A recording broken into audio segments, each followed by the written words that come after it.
You're listening to Hurrdat Sports Live. With the first pick in the 2026 NBA Draft, the Washington Wizards select Nyziah Jr. from Brigham Young University. That is drilled left field. That one's back on its way. It's out of here. Dansby Swanson gets into one. And that's hit well. Deep into left center field and off the top of the wall. And now they make the call that it's gone. Punish lefty. Swinging a high fly ball into right center field, carrying back McCarthy. He's looking up, and that ball's gone. Home run into the bullpen. And a really nice night. Gets a lot nicer for Williard. Bryson smokes for the deep right field toward the pole. It is gone! He did it! A 3-run explosion for Bryson Stott. And the Phillies are back on top. It's 11-8. Good morning. Welcome in Hurrdat Sports Live, presented by Next Gen Mail Medical. That's DB. I'm Ravi Lulla here at Hurrdat Sports HQ. What's up, DB? How we doing? I'm doing good. How are you? Were you mocking me? No. I'm doing good. How are you? I'm just, I'm nice and calm and serene and relaxed. Did you get a haircut? I got one on Friday. Friday? Yeah. Oh, the hat was fit. It looked like you had a Shane going on. This is a new hat though. Is it? Yeah. Got it down at the baseball village. Is that why you were so busy yesterday? No, I just need a little break from my phone. Yeah, so I'm doing that today. There was a lot of text messages, and there was a certain point where I was like, I'm not catching up. I'm tapping out today. Yeah, there was a lot going on. Which I appreciate an active group chat, but sometimes I'm just not in the right mental state for it. The funny thing was somebody goes, it might have been Demo. He was like, "Where's Ravi?" And I was like, I don't know. Where is L3? So L3 had a bunch of hot takes with hoops. So here's what happened. Hey, did you go back and listen to Ant? Mm-hmm. He's wild. Yeah. No, he Ant Wright is officially certified. I just can't wait to hear the terms on the bet I'm going to win about Darren Peterson. Oh, hey, I don't know if you know this, but DP's mad. He's gonna remember that. Cool. Well, let me say that before people go, Kobe Light. Just no. Come on, man. He went too, man. He's gonna be pissed. That's a difference in about 20 mil. That's fine. What happened with like all the other next gonna be greats? Like where's Harold Miner these days? Baby Jordan. Where's J.R. Ryder? Oh, leave Isaiah out of this. I mean, there's just a laundry. Was that Losing Isaiah? Was that the movie with Halle Berry, Losing Isaiah? Shane, you ever see that show? AJ isn't old enough. Robbie doesn't watch good TV. I have not seen it. I'm sorry. Is it Losing Isaiah? I think it's Losing Isaiah. Don't worry. One of those moms that about. was trying to get her little dude back. We do have Halle Berry in a Losing Isaiah movie. That is correct. Yeah. Look at that Googling. You see how fast that was? Yeah, that's weird for you. Nailed it. Oh, gosh.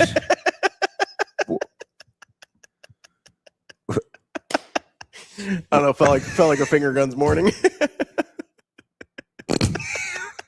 I don't even know. What's going on? I don't even know what to with do with Ahmad Hudson. I don't even. Yeah, that was funny. That was a little windy. That's what we were going for. It was the caption that they posted online is I was trying to get caught back up from last week. Mm-hmm. I thought that was very funny. Yeah, I thought that was I'm glad that people picked up that was the Windhorse reference. Very funny. It's a little niche, but I'm glad people got it. Niche. You're just full of them this morning, aren't you? My little. It's a deep cut. Is that better? It's a diversified friend. It's a little deep cut. Niche. Or some people say niche. Not my particular pronunciation. It's too early to get. It's too early to get started on race relations. We'll just let you slide with niche. I yelled out the window this morning. Hopefully my neighbors are okay with me. What, you yell at Scott? Yeah, he had the fam out. They were like the whole crew? I mean, bright-eyed, bushy-tailed. I rolled down the window. I said, "Diapers locked and loaded." He was like, "All right." The picture you tweeted out of Bella yesterday was wild. Oh, and the big diaper? Why? It looked like it was on there pretty good, though. Yeah, that's how. And she's not as surly with it.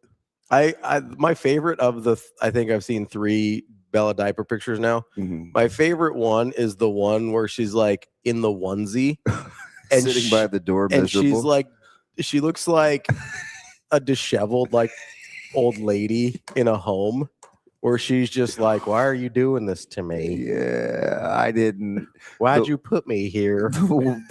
She just was not staying in the onesie.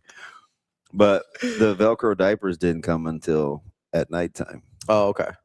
Those seem to work okay. Yeah, they're fine. I mean, I've washed them a couple of times. You know, it's not exactly foolproof, but with the pad, and it's good. It's way better than. The only downside is when she goes out, right? It's got to come off. Yeah. So that is a hassle. I don't want her to run around with a case of the Shanes.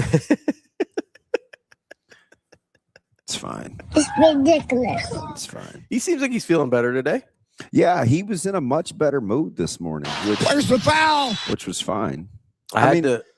Shane, I'll take you any way I can get you. I'm walking in this morning. He goes, "Hey, we need to test the mics. It looks like somebody was in there."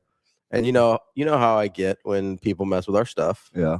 And he's like, "It's okay." I was like, "No, it's not. Nobody's supposed to be in there. So not okay." It was me. I was in there and I didn't use any of the stuff. Okay, then you're good. See? So here's the thing. Why did you let Neutron get away with it on Monday? Because he goes, "Hey, starting in a couple minutes, can I get a mic check?" Mm-hmm. And I go, "That's the first time we've done that." Oh, the mic check wasn't the problem. Him telling me people were in here was the problem. Oh, so until you found out it was me. Yeah, now it's okay because he works on the show. Just the testing of the levels. It was also to talk to Barry Kittrell. So yeah, that's so. Yeah, you're okay because you're not going to put everything. You're going to put everything back where it's supposed to be. Yes, nothing was touched. The only thing that was left out was probably the little shelf thing. Yeah, see, his delivery is so serious. He's gonna make sure everything's okay. Hey, I will say this though: we probably need to move to the next phase of setting this up. We kind of just have left stuff. That's true. We need a TV. And it's okay if we put some of the coverage and the cases and stuff away.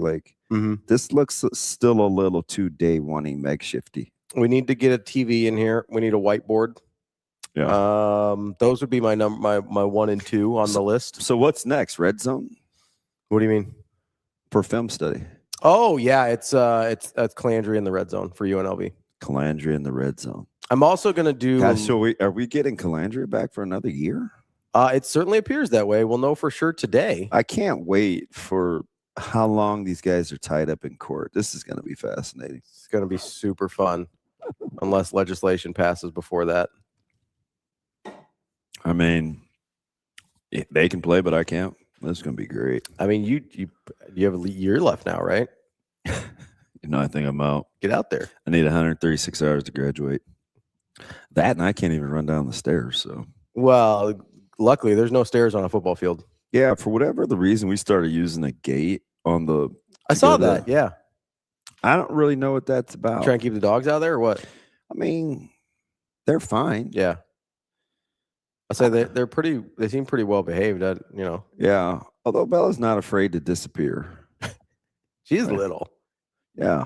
She can get. Can I pet that dog? Just about anything. So that was my one thing. I was like, please don't go into the deck. Please don't go into the deck. Oh, she'll come back. You could have left her. No, I know, but it's like I'm not gonna I don't know, if I'm over there letting somebody's dogs out or something, I'm not gonna be like, well, that dog's under the deck now. I guess I'm going home. Please don't.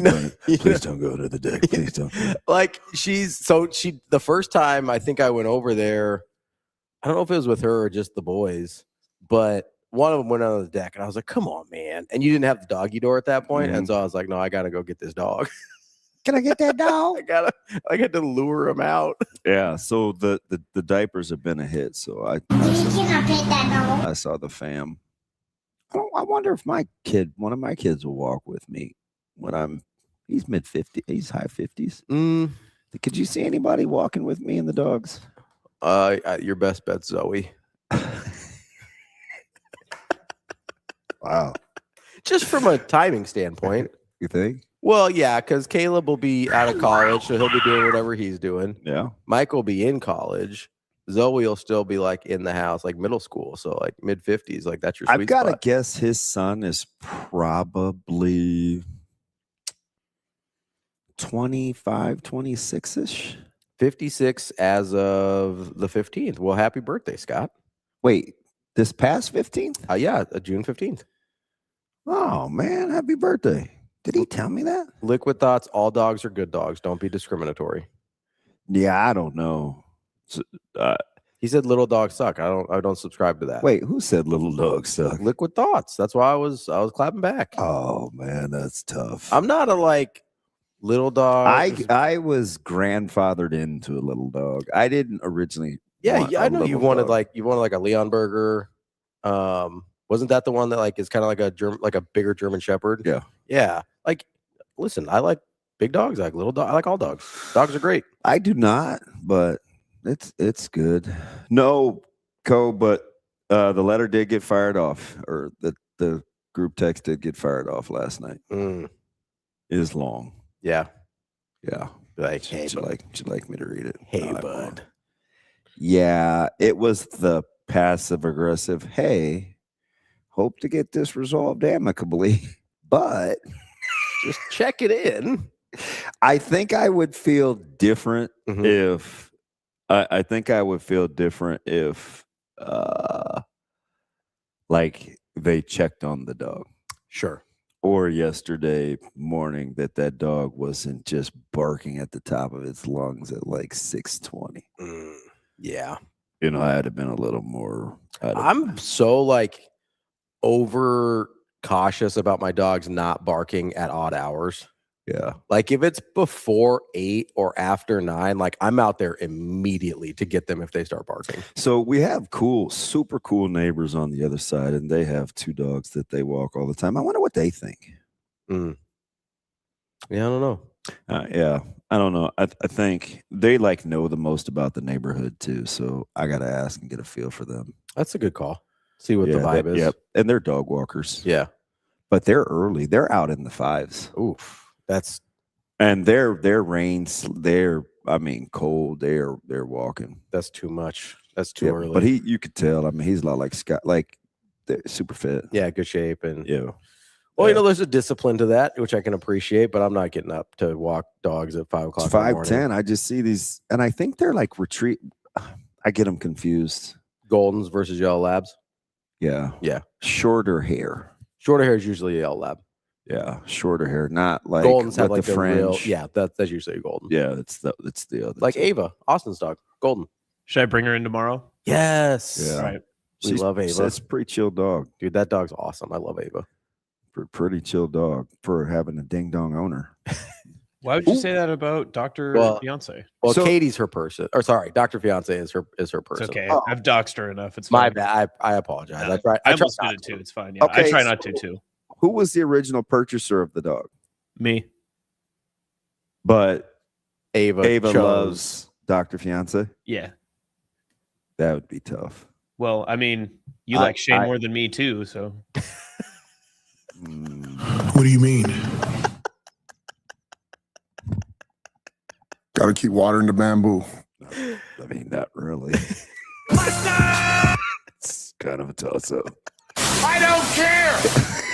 We need to have a Hurrdat Sports employee draft, but only DB is drafting, and he just has, everybody can be mad. Yeah, he's just a power rank. That not just it just depends on what I need, and just just overall. It's just overall. Everybody has their thing that they're good at. So then you have to. It's much like the NBA draft. You have to value and power rank your needs on any.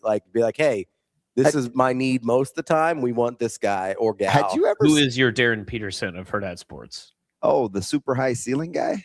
No, the guy who always cramps and doesn't show up. He's got the poops. Would this be a blind 5?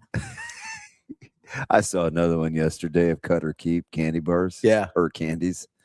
And I was like, ooh, that'd be tough. There are so many candies. You have somebody in mind for DP, don't you, Austin? Cut 5, keep 5. I don't. Not off the top of my head. So I was going. Can you guys just answer me something? What's that? Do you think when they sat the parents or the guardians or the grandparents or whomever they were, TK, that's a good call. Why couldn't they teach them how to use a mic? That reminds me of my favorite draft day moment ever. Have you seen that before? I think it was the NBA draft a couple years ago where they're like, how far has your family come to get here? And they're like, we drove 8 hours. And the ESPN lady was like, oh, and I can't remember her name. Ask a better question, lady. Is it Lisa Salter? Who likes, I mean, who does the draft often? Is Lisa's gonna Google? Just gonna Google. Almost really stepped in it pretty early this morning. Yep, that would be her. Yeah, Lisa Salters did a good job trying to get info out of. Yeah, that's what I thought it was. Yeah, trying to get info out of the families that apparently didn't. I mean, the mics. I felt like day one with Sasha, where she'd make me eat that thing. She'd be like, closer, DB. I was like, but didn't somebody like spit on this? Get it closer. Speaking of drafts as well, I got a very horrible notification yesterday that we scheduled our listener draft for Friday. So we probably should move that. We'll do it after the break. Okay. We'll do it after the break. Oh man, I was looking forward to that. I thought we did it in. Actually, I'm not, because I don't think we have enough names compiled. So we need to like put a date on the calendar and make sure the sports bar is cool with it, and get the invites out. Much like no. See, you guys did this while I was gone. We're not doing the whole meetup thing. Why not? We'll be on a stage. We'll be separate. We'll get security for you. We're gonna be all right. No, we need people to come. I want people to come up on the stage. We like give them a Hurrdat Sports hat and say, "Welcome to the team." See, I see a lot of executive decisions get made in my absence. I want this to be the most ridiculous, overly serious thing that we do, where we like have the music. We're like with the first pick. We need somebody to announce the draft. We need to bring somebody in to announce the draft. With the first pick in the 2026 Hurrdat Sports Live Draft. Can we get team hats? I would also love a Mel Kiper character to be there too. Yes. Dot. You cannot take TK number one. You can't do it. Padilla. That's Jacob's job. He's gonna be like, hey, short shelf life. Listen, high ceiling, low floor. Cannot take your number one pick with that. Now, Captain has some character issues, but always performs in the chat. High volume. He's going to show up. We know that for sure. Now, what you get when he gets there, total crapshoot, Todd. Todd, you can't take Captain number one. You can't do it. Wow. Looking forward to this less and less. I'm surprised they didn't institute the supplemental draft, Todd, for Game Dog. I thought they were going to do it. They didn't do it. They said it didn't meet the criteria. Yeah, we have no supplemental draft for Game Dog. Too close to the deadline. Too close to the deadline. Provided no supporting documentation. His issues are clear. We've all seen them. They didn't provide enough. Not enough criteria for a supplemental draft, Todd. Oh man, they sliding in the Subaru hate. That's fine. I see a lot of Subarus on the road. It's absolutely fine. Yeah, so we'll reschedule for July. It'll be pre-football season for sure. Hey, so somebody asked me, why aren't we working Friday? I didn't even know, because we're taking the Hurrdat Sports summer break. No, but why the random Friday? Why not just start at that? So that way we get a couple weekends in the break instead of just the one. Oh, that way it wraps through 2 weekends. Because this generation doesn't want to work, Damon. That's why. Lazy Gen Zers. Mm-hmm. That's what I've been saying. Everybody keeps telling me what Sipple said. I feel like the line in The Fugitive. I don't care. What did Sipple say? I don't care. TK texts me early, and he didn't even say good morning. He just fired off things. He said, Sipple said something yesterday, which is insane to me. He said that Trey would start over Calandria right now at Nebraska. Have you been more than shadowboxing him? No, I have not legitimately touched Stephen M. Sipple. If they played tomorrow, Calandri's the better quarterback. Yeah, I don't even like. Okay. I don't think they have any interest in starting a true freshman quarterback again. And we're not talking like ceiling. You know what I mean? Like yes, Trey Taylor has an enormous ceiling, way higher ceiling than just about everybody. So, but like that's not where we're at right now. Anthony Calandri has played 3 years, and to me, T2 was even better in person. Yeah, I agree. I wasn't enamored with the 11-on-11 film and highlights. Yeah, like it because it's hard to tell with quarterbacks. Mm-hmm. It just is. The ball. But then when you comes out of his hand, when you see it live and the accuracy, the ball placement's unreal. Yeah, it's like, poop. We're gonna have to see that. Well, the ball placement, the different types of throws, the ability to change arm angles, the ability to get his shoulder squared around on the run, the ability to throw and on target against the grain, against his body and momentum. There's just like everything you could want a quarterback to do, he can do. 5 for 5 gets super interesting now because I told you a couple weeks ago, Nebraska was making all the submission, all the requests for folks that would get that grandfathered they may want to have the 5th year, the 5 for 5. Yeah, so it'll be very interesting. I would imagine because you don't get anything post spring, right? I believe so. At least, we'll get from the final ruling. What they were talking about yesterday. So I'm okay with that. Yeah, I mean, I would imagine Calandri is in that group. Yeah, I think that's a pretty safe assumption of guys they would want back. Yeah. So, I mean, I think it's positive for Nebraska. You don't have to break in a quarterback basically 4 years in a row or 3 years in a row because it would be Raiola, Calandria, whoever would start next year, which is either Latif or I don't think they would want to start Trey as a true freshman. And that's not a reflection on Trey. I just don't think you want to start true freshman if you don't have to. Mm-hmm. And then Trey, maybe the year after. I mean, you're talking about 3 or 4 years in a row breaking in a new quarterback. Like although next year that would be a super mature team. Yeah, if you get the 5 for 5 guys back next year, like you're cooking. That would be a really mature team. Yeah, and a lot of those guys would be Nebraska's. Yeah. So no, I think it actually can benefit Nebraska quite a bit. I'm pretty excited about that. If it I doesn't, think I'm one of those weird guys too. I've said this for a couple months. The most exciting thing to me about 2026, if they play well, or at least well enough, it's they get to be an old football team. Yeah, you finally get a chance to be old, right? Like that's. And I mean, I don't know if that makes sense, but it does. And I think you get a chance to be old for the first time, and you get a chance to continue the momentum with the 27 class and beyond. Like I think there's an actual buzz around Nebraska with the 28 and 29 classes as well. But I think there is a little bit of a wait and see because you don't have Trey was an early domino that really helped this 27 class kind of gain the momentum that it has in terms of high profile guys. But and he's done a great job. It seems to have peer recruited and everything. But since you don't have that and they're type of guy in 28, they're not done. Yeah, I don't think they're done at all. I think they've got. I mean, Ahmad Hudson still has to flip. I think they've got 2 that they're looking at. You think so? Yeah. Are they going to get that wide receiver from Penn State, you think? Khalil? Potentially. Yeah. I mean, that'd be a nice get. That's a good get. 4-star Penn State. Because I think they're really working towards sharpening up that wide receiver room. I could see that. Seems like they're very specific on what they're looking for. Of the four busiest coaches that I saw at Battle of the Boneyard were 2 of them make sense.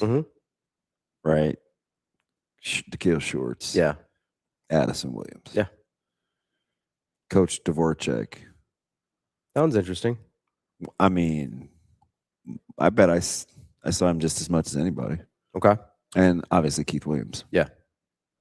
So it was Keith was everywhere, middle of both fields. He was all over the place. So it's gonna be interesting.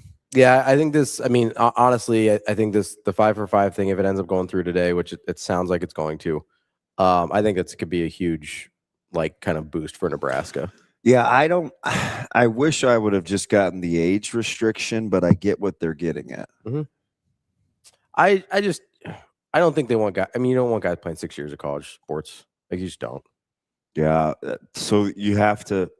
I just want to see the verbiage, right? Because I'm sure there's you a have to religious. you have to eat the Pavia thing. Yeah, because that was Yeah, that was a court ruling prior. Pre-court ruling. There are going to be a lot of guys that want to be in on that boat. Yeah, I mean, and again, that's why the legislation needs to pass so that they get the authority to enforce. Otherwise, you're going to have. Although I will say, if theoretically, right, because this is an NCAA rule, right? So theoretically, if you're young, I think you could go to JUCO for at least a year and still not start your clock, right? So that's what I'm not sure of. Because I didn't totally. Once you enroll, can I leave? What do you mean? Like, but the clock just starts once I enroll, no matter what I do, right? Yes. Or is the clock starting when I leave high school? So I think it started at your 19th birthday or when you enroll, but I think the enrollment has to be at an NCAA school since it's an NCAA rule. I think the thing with the court order was they're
I have a 10. Yeah. I'm not exaggerating. No, I mean, yeah. I mean, there's a lot, especially. I mean, there's a lot of kids that do that. Boy sent me a message last night. B2. He was like, he goes, I'm looking at some of these clips of Micah. He looks big. Because what did he? I said, he weighed in, both camps, almost the exact same. 72 inches, either 191 or 192. Yeah. And he said, well, what was he last year? So for laughs and giggles, I looked at, because his physical is coming up in a week. Yeah. So he was, I bet I can get this. Go ahead. So going into football season last year? Yeah. So, or going into school? A year ago, almost to the week. I bet he on Children's Connect. I bet he was 5'8.5", $168. He was 5'9", 172. Come on, that's pretty good. He's 5'9", 172. That's pretty good. He's now 6 foot 191. Yeah, no, he's grown a lot. Like he's grown quite a bit. So I mean, sometimes like that's gonna happen and for some guys that happens at like 18. Yeah, I looked at so there's some interesting prospects. Like I looked at Cam Berry. Like Cam's a freshman. He's tall. And he looks old. He does. Right? Like Troy Pittman looks old. Yeah. Troy Pittman's looked the same for a long time. Yeah. He looks like he's in college already. So I think that's so does Achille. Achille looks old. Yeah.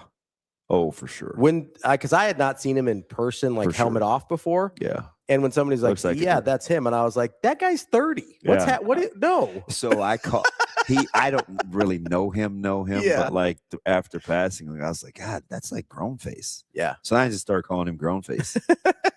And he's like, who are you? I don't call him that. Yeah, 5 for 5 is going to be fascinating because now and Coach Rule thought this a year ago. Mm-hmm. Yeah, he's been talking about this for constraints, and I don't know who his source is, but I mean, I think Dannon's pretty plugged in on the machinations of what the leagues and NCAA. So they were already doing financial calculations about 8 months ago, right? I told you how they kind of wanted to do the 2-year contracts differently. Mm-hmm. Like it's fascinating how this has to go. You gotta stay ready, so you don't have to get ready. It's just. I think they've done a really good job of setting themselves up. Yeah. And I think they think there's going to be an advantage if they develop like they think they can. I think they think the advantage is in their foreshadowing. Oh, like their ability to see what was going to happen? Yep. I think that's right. Like they seem to have it's got to happen. Yeah. In the weight room and off the field and then on the field to play the long game with development. Mm-hmm. But it's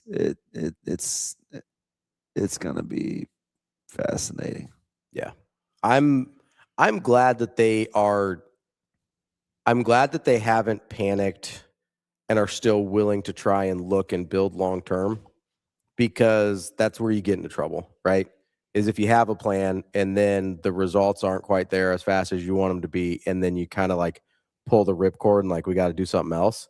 That's where you start getting in trouble. And so I'm glad they haven't done that yet. Plus, it's like any good business, people, right? You want to find commodities that you're out in front of. Yeah. While you're getting them for relatively cheap, i.e. good high school players. Yes. Because the return on investment through those guys is going to be better than bidding on the short term year to year. I mean, obviously you don't want to be transactional, but the reality of it is a high school player is cheaper to acquire than a high level transfer. Yeah. That's why you want to be old. Even when you look at like a multi-year, like let's say that high school player isn't going to contribute until their third year in the program. Paying them for 2 years to develop and then getting them and paying them for the third year is almost always still going to be cheaper, especially at high leverage positions. Like you can go out and get wide receivers, right? Like there's a billion wide receivers out there. Like that's not a market that I worry about a ton, even though I do like the fact that they're still doing their due diligence with high school recruiting at receivers. But when you're going out and you're trying to get linemen, even quarterbacks, right? There's a lot of them, but they're expensive in the portal. Like that's not a cheap get in the portal, even though there's, I think, a lot of capable college quarterbacks. Being able to invest that on the front end and then know what you have, know that they're a right culture fit. Because that's the other thing about these transfers is you may not be guessing on the football part of things as much, but you're guessing on the person side of things way more. Because unless you recruited them in high school. You're talking about out of the portal. Yes. You're guessing basically off of 3 or 4 interactions in person, maybe probably 1 interaction in person, and then a bunch of phone calls and text messages. That's fascinating because I don't know. And this was year 1 for Coach Rogers at Iowa State, but he had 80 some new guys. Mm-hmm. And I said, how much directly or kind of even indirectly through back channels did you influence the guys on the roster in terms of familiarity? He said every single one. Yeah, I believe it. That's a lot of work. It is. That's a ton of work. That's why college coaches aren't trying to coach college anymore. Yeah. I mean, you know what I mean? Like basketball's less work because you're dealing with 15 guys instead of 100, but it's still way more work than it used to be. Yeah. Oh, for sure. There's a reason Dusty May's like, yeah, I'll go to Dallas. I think they get, Yeah. You think Michigan couldn't have paid him whatever he wanted? Oh, apparently he's just a basketball nerd, though. Yeah, but that's what I mean. Like the guys that are just like about ball, college is not the place for you anymore. Yeah. The guys that are about developing people, college is where you want to be. Oh boy. What do we got? Nothing. It just was interesting. And I know he drives you crazy because he comes up in every coaching cycle. But who? But Brad Stevens said, oh, he's a good. I mean, no, I get it. I just don't think he's going anywhere. Like, I get it. But Brad Stevens said, the greatest joy that he had making the transition was he just got to coach ball. Yeah. I 100% and then believe come back the next day and do ball, and then come back the next day and do ball. And he's not worrying about grades or eligibility or somebody's parents or anything like that. You're just or recruiting or transfer. Like, you're just coaching ball. Like, I totally understand why guys do it. Hey, and also, for what it's worth, just real quick, if I was the San Antonio Spurs, I'd be like, Brad, here's $25 million a year. What do you think? Man. What do you think? Like, just make him say no. Just make him say no. He had one bad series. Yeah, but it was a reflection. He held his own against OKC. That was a reflection of, I think, the entire season. They've been they've been they were offensively gross kind of all year. Yeah. Like, that's not. Which, speaking of which, like, I can't believe we need Jacob's today, right? Yeah, he's today. Oh, yeah, we're gonna have some speaks about Burries and Wagler. He knows better than to just do the linear stuff. We were comparing Wagler to Burries, and he was talking about Wagler being a better passer. Mm-hmm. And I said, that's interesting. I'm just going to go and factor in the fact that Illinois actually ran a big boy offense with big boy actions. I would agree. Significantly better spacing. I would agree. Arizona's offense without a shooter was horrible. It was like, Bradley, you going to do it, or Burries, you going to do it? It is horrible. Like, that was the offense, right? Was right. So I didn't understand the lack of seeing the big picture, but that's one of those I feel very, very confident in saying that I think Burries would be a better pro. And you've been on that for a while. I think than Wagler. So I actually don't have a strong feeling about between those two, because I like both of them. Mm-hmm. I like Wagler significantly more than you, but I'm not sitting here like, I'm not going to die on the hill that Wagler's a better pro, because I really like Burries too. And I see the flaws in both of them, right? The Burries argument is he's really good at a bunch of stuff. He's not great at anything. So you sit there and be like, how does that translate to the NBA? I understand that argument. Can be an elite level defender too. Sure, yeah. But you got Wagler, who you're like, okay, I like the one skill set a ton in his shooting. I like his size. And then there's a bunch that I need to figure out. So I can see how that ends up being a real thing, or I can see how it ends up not working out. Like, I totally understand the positives and pitfalls of both guys. I like them both. I actually think they're both going to work out. I have no opinion whatsoever on who I think is going to be better, because I understand what could go wrong with both guys. Yeah. Big red gun. Yeah. I think I said in the draft, was I talking to DeMarinis? Probably. I think so. I went back and read most of the messages. Sturts could be a sneaky rookie of the year. He won't be, but I like Sturts. On OKC, he won't be because he won't get enough minutes. I know, but in the right spot, he could have been. Like, Sturts is sensational. Yeah. I mean, that's a dude that could just play ball. Yep. And at 16, like, that's the perfect spot to take him. Yeah. And frankly, Oklahoma is the perfect spot for him, because I actually like their draft. You want a guy that can play right away. No. You want a guy that contributes so that you don't have to sign some of these other guys that are getting more expensive. Like, great pickup for OKC. And they had to trade to get him too. It was such a funny draft because everybody, like, the first, I think I said this. Mm-hmm. I'm like, can't remember who I said was the next pick, but if that next pick went next, then the top 13 would have been everybody's top 13 in whatever order. Yes. Like, there were zero surprises. Yes, because 13 was when did I say? Yeah, I said if Ament goes next, this will be the most predictable draft that I've seen in. So I think the top 10 for sure. Although I don't know that everybody had Merez Johnson at 9. I saw him so listen to what I said. If Ament went 13, that was everybody's top 13. Oh, in some order. Yeah. Yes. Okay. Yeah. Okay. Yes. Yeah. I mostly saw Merez Johnson either 11, 12, or 13. Yes. Correct. But everybody's like there was nobody that slid in those top 13 picks that I didn't see. Correct. Like nobody was talking about like Steinbach being in the top 13. A-Train, I've been on this Utah thing. I'm telling you. Well, because who looked at you funny? Joel Lorenzi. That's right. I texted him yesterday. I said, hey, listen, we don't have to revisit this Utah thing when you looked dead at me in the camera and said, do you see the look on my face? Utah? Yeah, the problem is, though, you got the busty of all busts there. Relax. Darren Peterson.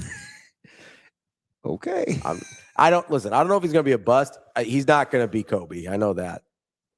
0% chance. 0% chance he's Kobe. Hey, rank these guys for me. Okay. Ready? Yep. Darren Peterson. Okay. Hurley. Dion. Okay. Bo Jackson. Hurley's last. Hurley's definitely last. So I don't actually have any animosity towards Bo Jackson. I just don't understand he himself, I don't really have any animosity towards. So he'll be number 1, I think. This is going to surprise you here. I'm sorry, what? That's the only thing he's ever been number 1 in, Shane. Just laying in the cut. Do you even listen? That was funny. He said, I'm sorry, what? I hate it when Shane's funny on accident. Stumbled into that one, huh, Shane? God, my eye is a mess. Bo is the person I like the most out of that list, I think. My number 2, so this is going to surprise you. My number 2 is Dion. You know why? Wow. You want to, you're gonna make fun of me. You don't want to know why? You like his shoes? No.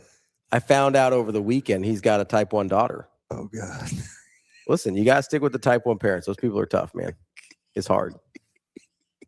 So we're riding with all the slander for a few years, and you circled the wagons over type 1. Always rally for my guys or gals in this situation. Listen, being a type 1 parent's hard, so I'm going to give him a little grace there. Still don't love how he goes about his business, but on this list, he's second. Cornflicted, I am so sad. And then DP's third. Because I love Acuff Jr. Yeah. That was the right pick for them, though. That was smart. That is the place where all good basketball players go to die. I need somebody. Can somebody? That is Sacramento. Can somebody rescue Sabonis for me? Is about as dysfunctional a franchise in any sport that I've ever seen. Yeah. It is incredible how they can't. I mean, where are the Maloof brothers when you need them? I think that was Stoyaka Swish. I think they're laughing all the way to the Bibby bank. And Weber. Yeah, but what about Light the Beam? Remember that? Where are the Maloofs? It's Gavin, and who was the other one? Let me see. Joe? Maybe. What are the Maloof brothers doing? I loved Acuff Jr. You do. That was your guy. I thought he started picking up so much steam so late, he wasn't going to be a sleeper. Joe and Gavin. Yep. Okay. What are they doing now? They're still in the casino business, I believe. I mean, why would you get out? I mean, because they sold the UEFA for casino business. They made a ton of scratch. How much did they sell the Kings for?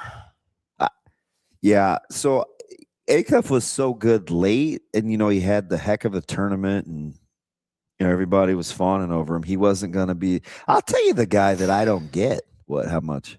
Not enough. Jeez. What? So it's more than they bought it for, but they sold in 2013, which is earlier than I thought they did. So Vivek's been there for a hot minute. It's $347 million. Huh. Which, like, for now, that's nothing. For a sports franchise, you know what I mean? Yeah. Like, these things are going for like almost 10 Billion. at this point, right? So it's weird. 347 million is like, I don't even think that was like, I think you were getting $1 billion valuations at the time. Because what did the Clippers went for like $2 billion around the same time, didn't they? Yeah. A couple years later. Yeah. What time is JP? He's at 9. I should have brought DBK back today. So the Clippers sold for $2 billion in 2014, and I get it's LA versus Sacramento, but you couldn't get like any closer to $2 billion. You ever been to Sacktown? Yes, I have actually. That's right. I have been to Sacktown. It's not great. It's not great. Oh, poop. Yeah, I'm a Alex. What? Context is important here. What? He says not enough. Ravi acting like it's $50. When it comes to sports franchise, it is $50. You gotta watch it. A-Train's pretty certain. Like, come on, man. We're talking about the Knicks just got valued at $10 billion. That was 13 years ago, and you're worth what is that? 1/100th of that? Yeah, or 1/30th of that? 1/30th? It's 90 for the entire NBA. 90 billion? Yeah, I just looked it up yesterday. Yeah, like for that's whatever reason I did. For 350 million, like it's a tough go. What are you doing paying attention to sports on an off day? Yeah, things happen. Did you get the apartment cleaned up? No, it's still the same. Really? They still haven't done. They still haven't come back in to finish the ceiling. Did you poop all over your apartment? No, the ceiling blew Oh, up. Richard Head. There he goes. Dickhead. Wow. Wow. What I do, Juan? Going, Juan. Haas says lived in Sacramento for 3 months for a project. It was an experience. Yeah. I met a dude. I've been to Sacramento, but I met a dude in when I was in Tulsa, OKC / and I was eating at that neighborhood jam restaurant. Mm-hmm. He was a contractor from Sacramento. Yeah. Yeah. How'd that go? He was sensational. Younger dude. He let me look at his plate, kind of see what I would do differently. I think that's a big deal. I was standing in line with Zoe Sunday. Hey, let me see your plate. Hey. I'm just super authentic, so it's whatever. But what we got over there? I'm like, this is weird. Can I see what you're eating? That's how I broke the ice. But I didn't invade his space. It's nice that you asked first. That's good. And he was a total stranger. And I was a little concerned because he had the prison stance. Like he was like guarding his food. But it looked really good. Mm-hmm. And I sat at the bar and the lady was really, really nice. And I was like picking through this and that of the menu. Mm-hmm. So I just decided to ask. But Sunday, I had Zoe with me. And Zoe's the equivalent to like walking with a cute dog. Yeah. Right. She's like, takes the barriers down. Right. Yeah. So at one point I contemplated, I was like, Zoe. Can you ask if I can look at that guy's plate? Zoe, can you ask that lady if that's pesto or avocado? And Zoe looked up at me and she goes, what? I go, never mind. I don't have the courage. And she goes, you're so weird. But I just wanted to know what was on the lady's plate. Don't you ever walk into a restaurant and say, like, just want to see I usually smell it. Like I'll smell something. Now that's even worse. Like, no, I'm not going about up like to the random gander. I'm not like where going you like up to a person's plate and smelling it. Pretend to stare at plates, but you're not trying to be in people's space. Haven't you ever had somebody like food gets brought to the table next to you and it just smells really good? And you're like, I wonder what they're having. Like I kind of like I'm not going over and being like, yeah, what's going on, bud? That's a pet peeve. I used to really slap the kids on the top of their head when they would like do that with their plate. Yeah, no, I'm not doing that. And I'd be like, or like somebody, like a server walks by with a tray or something. You're like, oh, whoa, some smell good on there. I always want to say, can I see that? Yeah. I think you should get to. You want me to, hey, can I get a little sneak preview? Don't you want to know what it looks like? I do really appreciate the menus that have pictures next to their food. So you can at least get a sense of what it's supposed to look like. Yeah, it's like I've done that whole that I was about to say host stroll. I've done that walk around the.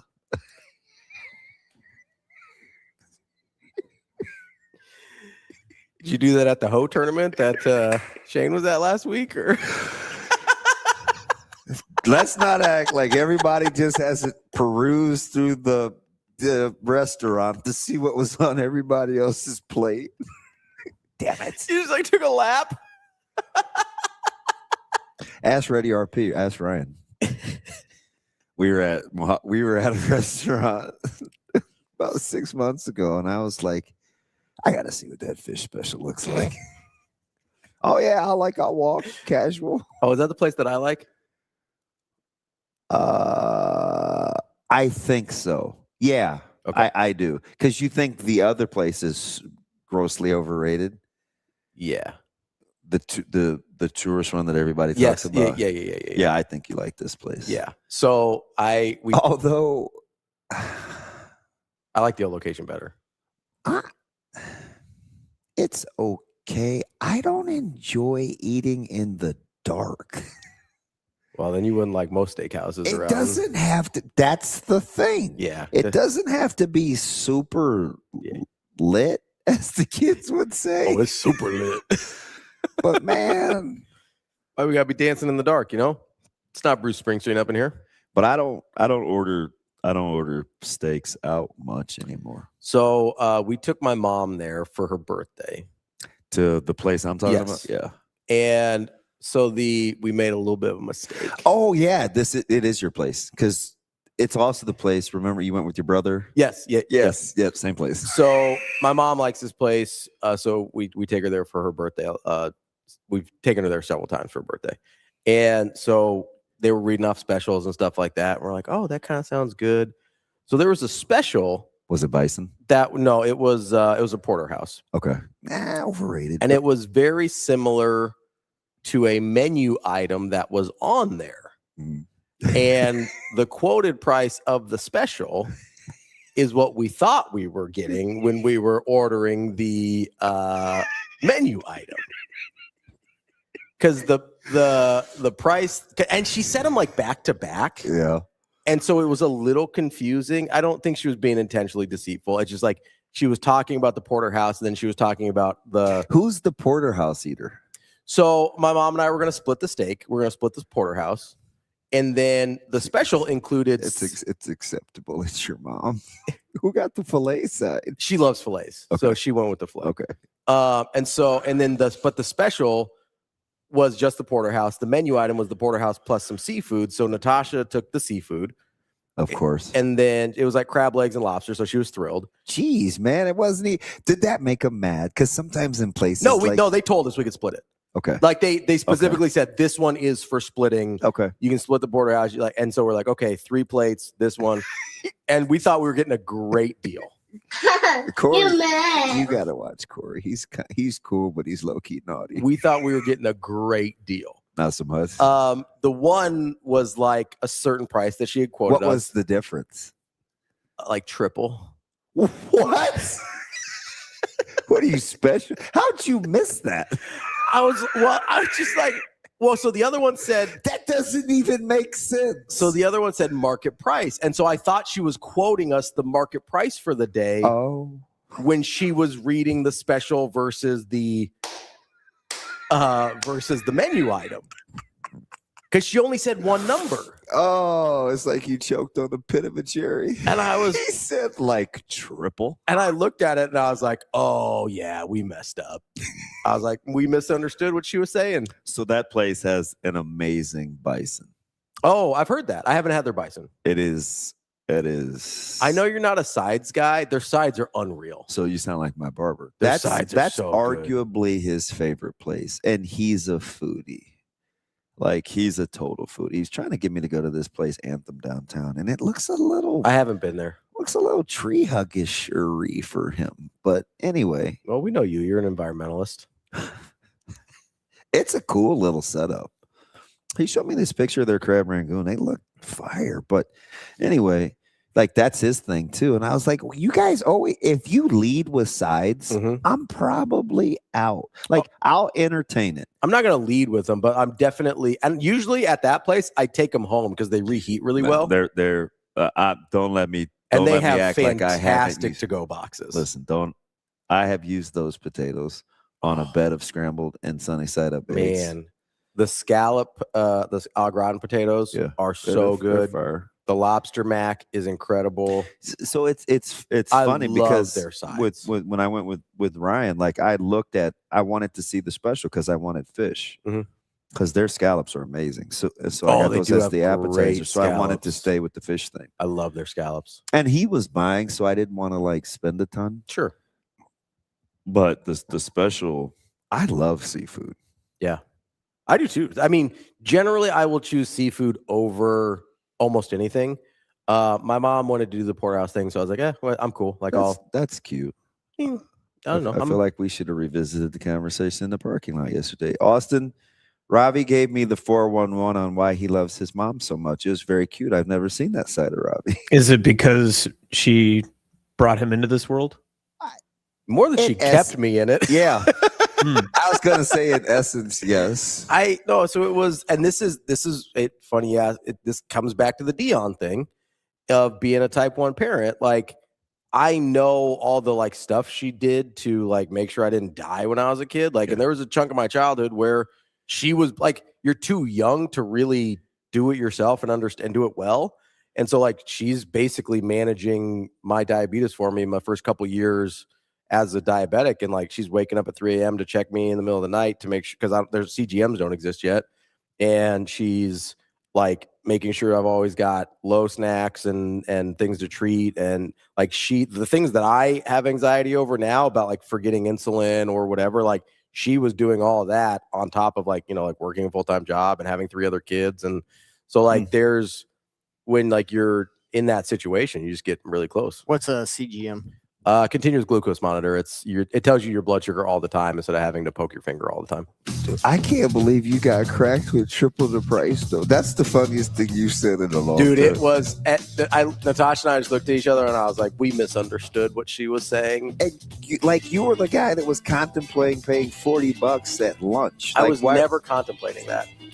I brought it up because I was like, who would do this? Somehow that got twisted and like, Ravi was thinking about it. And I told you that place was going to close because of it. It closed like 3 months later. Oh, they did. I forgot about that. Yeah. I was like, there's no way this is going to last. I was the only person in here and they're charging $40 for fish and chips. If they say market price, they're not giving you enough. That was your first clue. No, usually if it's market price, then you're asking about it, then they tell you what the market price is. Like they do that same place does like a Wagyu special, like an A5. And then they're like, okay, tell me about this. And then they tell you what it is that If day. it was more than like 4 ounces, I would have contemplated it. But the Wagyu? Yeah. I know. I really want to try it there. I haven't yet. I could inhale that and be, but it's so rich. I'll take my chances that I could eat more. Dude, please. You got to go next time RP's playing and be like, deuce. I will take 2 of these. Let's take a quick break. We got Brian CHRISTOPHERSON coming up next on Hurrdat Sports Live.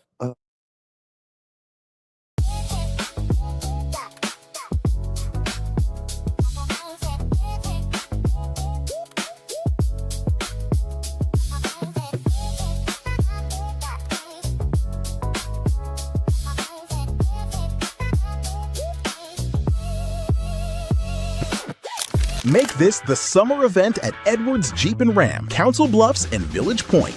Lease the 2026 Jeep Wrangler Sport S starting at $289 a month. Built for the road and ready for summer. This June, the savings are as big as the season.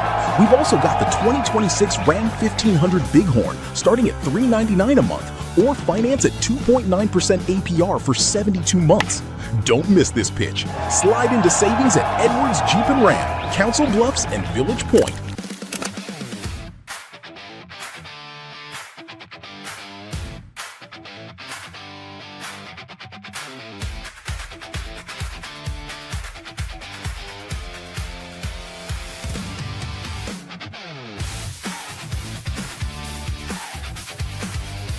I mean, it's been a blast. It's definitely a different sport. I will say beach volleyball is a challenge in and of itself, but it's been so much fun. I think I'm just really excited to be growing the sport and just being a part of that. And I think coming back to Nebraska and being able to coach on the beach and just being able to bring that here and just being able to coach these girls, some of them I've seen in indoor, so it's been really fun to see that transition. What is that toughest part of going between the two? I would say it's just a lot of different skills. It's a lot of ball control, and you're touching every ball. So it's a lot of sprints, every time you serve, you got to sprint to the net. And I mean, it's just a whole different challenge. But and you got the outdoor weather, you got wind, sun, sand. It's just different.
You're listening to Hurrdat Sports Live.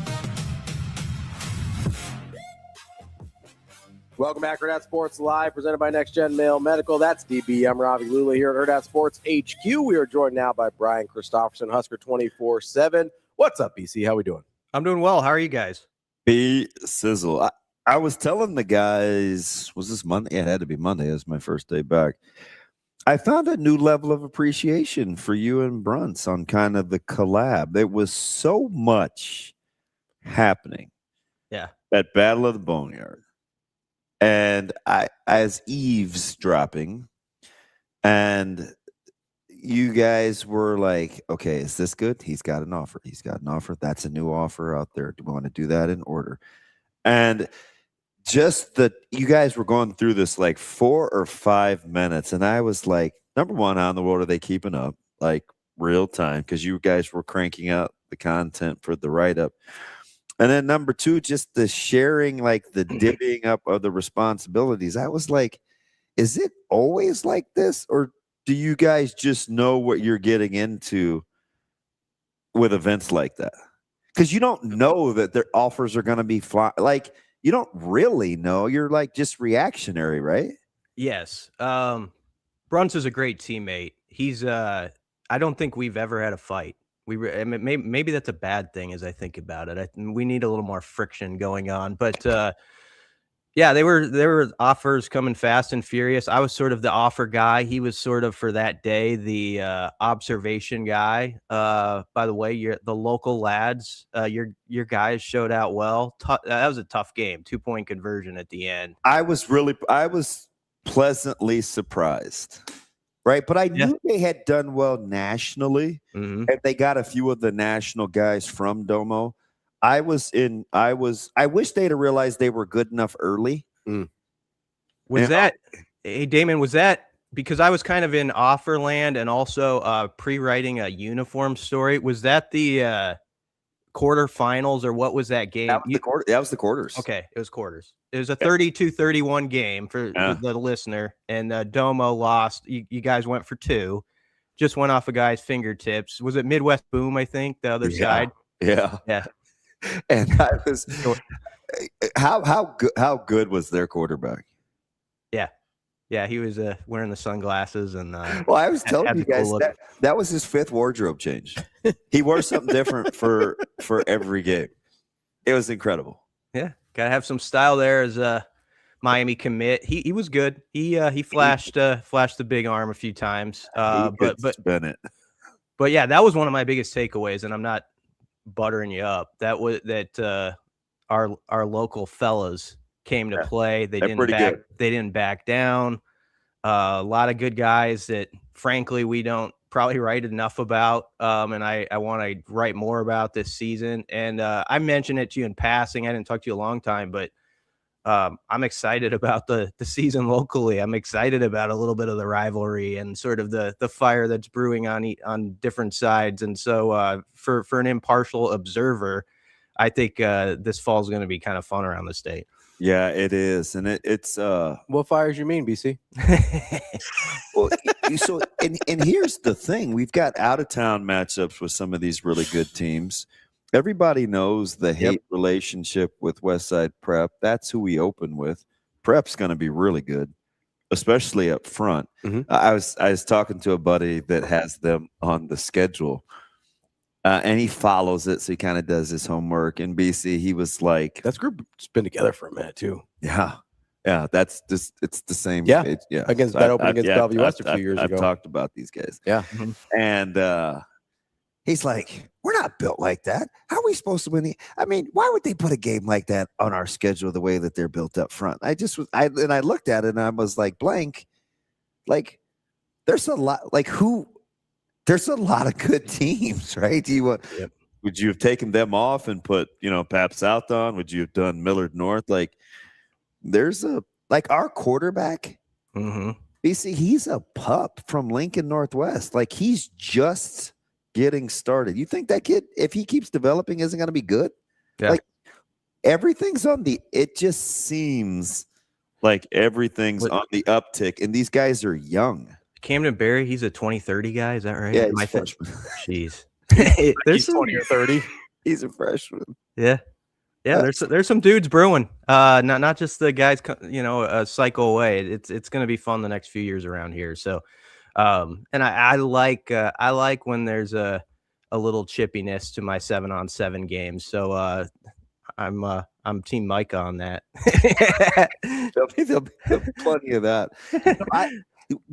I was pleasantly surprised with how, because I think the big man camp was kind of the precursor because they don't really know what you're getting. Right. It's and guys are showing up and they're going through the numbers. And then all of a sudden it's like, oh man, there's a lot of recruitable guys. You're looking at the measurables and then all of a sudden 3 or 4 offers go out and it kind of juiced the coaches up. And then the OV guys come in that morning. Then you see all the talent at Battle of the Boneyard. It's like that staff was everywhere. Yeah. To evaluate real time. It was about a 12-hour day, probably longer for them. But when the camp started, and you're right, the big man camp set a great tone because there was like 3 or 4 offers that came out of it.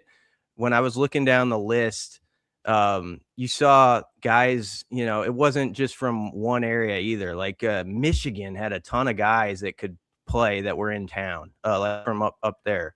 I like that the Midwest Boom team had some dudes and the Fast Houston team, I thought brought some guys too. And so it was a very good mix of the bigs and the fleet-footed guys where it all worked together for a good offer list. I think they offered about 20 people almost by the end of it. And as you look through it, it's like, yep, that makes sense. That makes sense. So and it wasn't the ideal setup for how the day went, obviously, because of the weather.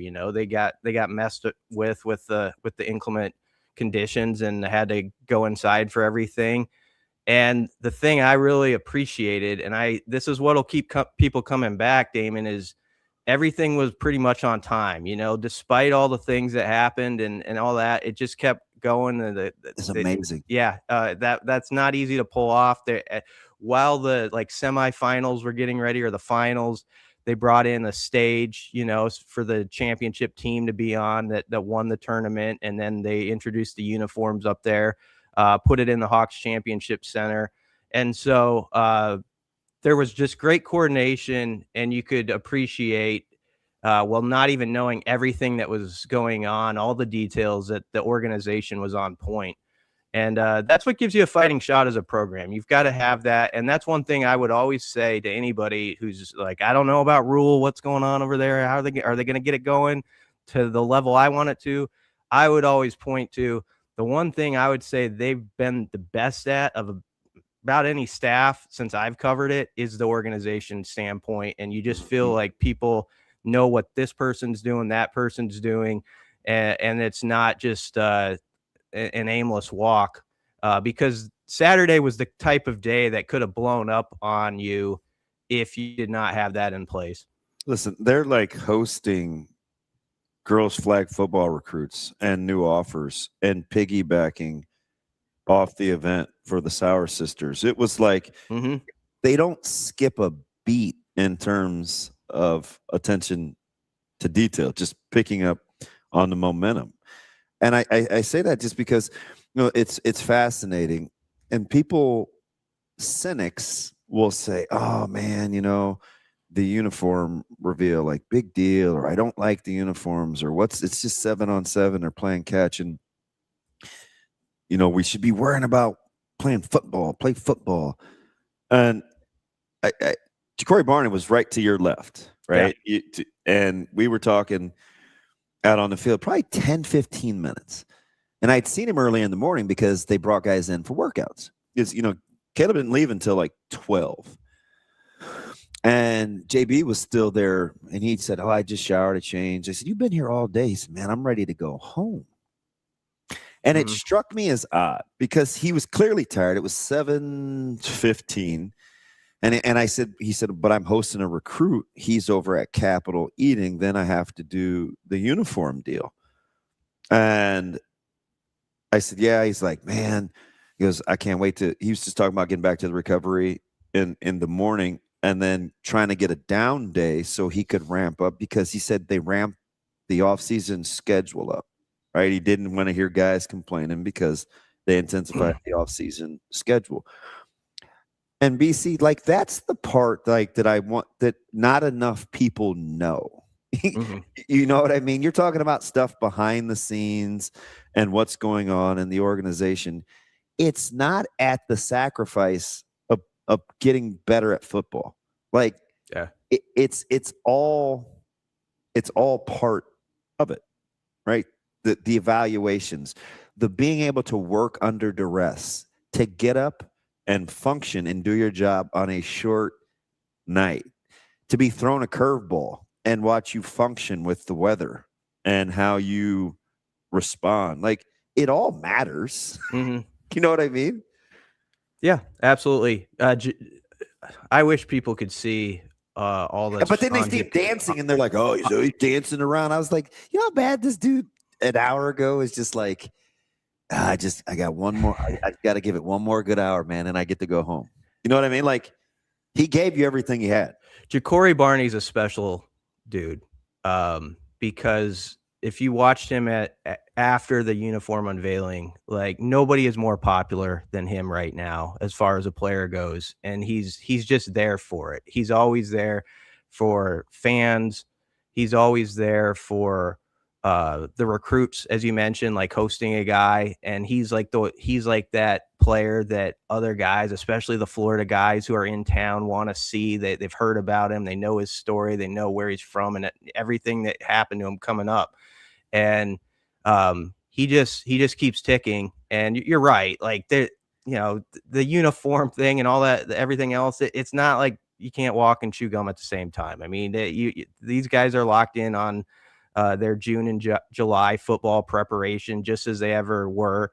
With the uniform thing, there was only like a handful of guys who actually saw them. I think it was Friday, and those were the guys I took it that were like modeling the uniforms. Everybody else, because I asked Cam Leonard, I was like, what's the team think of them?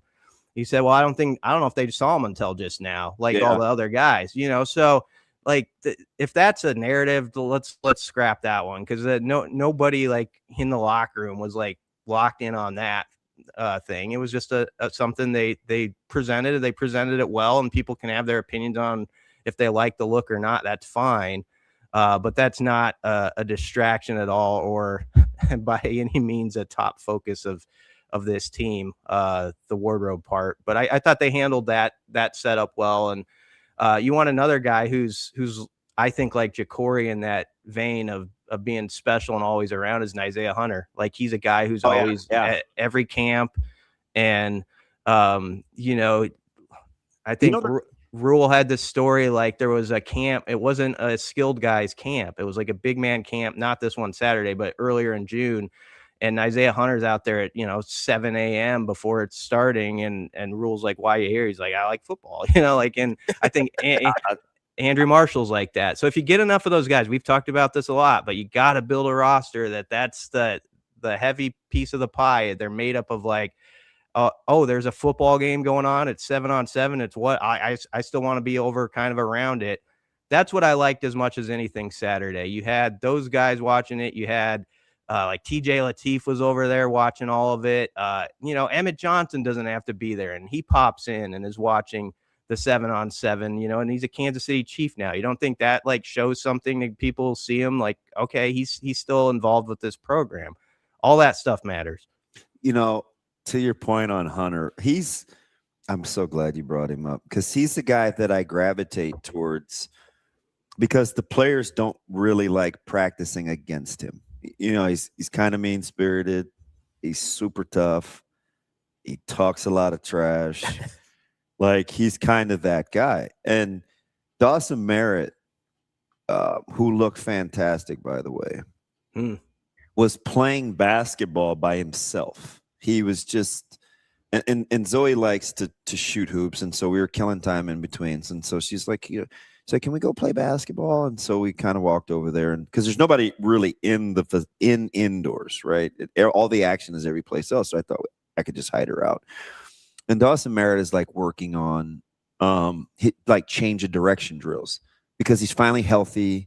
Mm-hmm. He looks good, and he just was working on changing directions, and he likes basketball. And Nyziah Hunter comes out of the facility, and I'm like, Hunt, what are you doing, man? Are you peeking around corners? And he's like, man, putting in that work, yo. Putting in that work. I'm here all day. I might as well get it in. And I just was thinking to myself, just the way that he said it, it put words. He put his own words to how I watch him carry himself. Like he's relentless. It's why he's good after the catch. It's why he's physical. It's why he likes to block. It's just his delivery. He just was like, putting in that work, yo. I'm here. It just right. It validated kind of what I watch when I watch him practice too. I'd be surprised if those receivers don't make a leap this year. So here's the thing. I'm glad BC's on a roll. BC, I think they're going to it's going to be survival of the fittest in that room. Mm-hmm. Did you watch Coach Shorts this week? He's constantly on the grind. I think I just think they demand it. You know what I mean? And they hear what's out there. Oh, you're recruiting X amount of receivers and you're throwing it all over. Like, man, I don't know. That's a pretty tough group. Yeah, I think so. Obviously, everybody knows the top three. I think Quinn has just steadily had a good offseason too, Quinn Clark. And amazing. Absolutely amazing. I feel good about that 4. And then, then you see like Cortez Mills walking around and you're like, oh, that's how it's supposed to look. So if there's players like him that if you can get a couple like Cortez, And I don't know who's necessarily going to be the sixth guy. Of course, Jacory and Boneyard coming back is a big deal, like how you can just use him as a hybrid. Pretty interesting crew they've got. So, yeah, I like the whole the way everybody was sort of involved with it, not just the coaches, not just recruiting staff, but players. They take care in events like that, and it coming off the right way and being present. And that says something. And so, that's good. I think the 5-5 thing that's going to go through is good, for Nebraska. And so there's some things that are positive momentum, I think, this week. BC, as you're talking about these guys that, are grinding and love football and kind of have this certain mindset, like, have you gotten the sense that I think there was a time when we probably would not have described a majority of the roster that way, whether it was under previous regimes or early on under Coach Rule? Like, do you feel like we've gotten to the point where it's mostly football guys in the building? That's the thing. I think they've definitely increased there. It'd be hard to put an exact number on it, and I don't want to just, disparage, like this team 4 or 5 years ago or whatever, and say, oh, this many guys weren't built like that, because they definitely had rosters where there were certain dudes like that. But I do think it's just something you kind of pick up on, sort of in the scene setting that Damon lays out. You kind of consistently see that with guys when you are over there for anything, where someone will pop up and you're like, oh, okay, he's going to work, and you add him to the list of guys that just seem like they're all about it. Like Shamir Khan, I think, is a guy who, like, when he was brought in a cycle ago, nobody thought a thing of it when he came in from the portal, but Jamar Mosey knew his makeup, and he's going to have a big say on this season too. And he's another guy, by the way, who would have another year, I believe, if I did my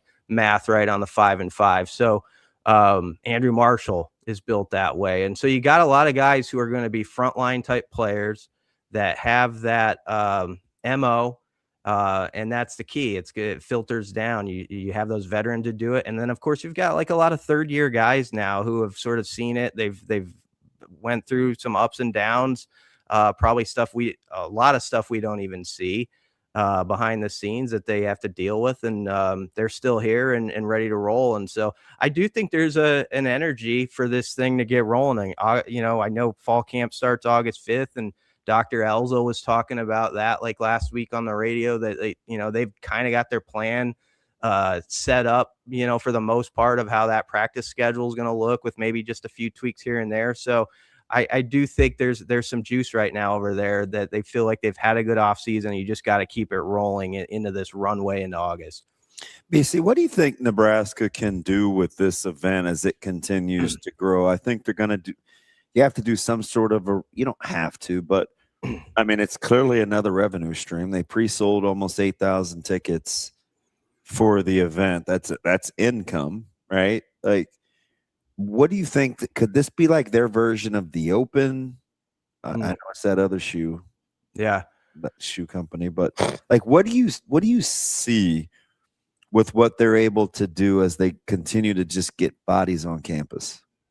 I mean, I think it's just one of those deals where year after year, you just hope it grows a little bit more. And ideally, like next year, you get a little bit better weather with it, so you're able to, play those like semis and final games in front of, I know they wished, and I think they might have had their wish. There would have been like 8,000 or 10,000 people like in Memorial Stadium at 7 p.m. to watch those games. It didn't happen that way, but like I said earlier, it matters to the teams and the players involved that, they understand that, weather happens and things pop up, and the thing just kept going on. And so you're going to have those coaches who run those teams who are going to be like, I'll come back to that.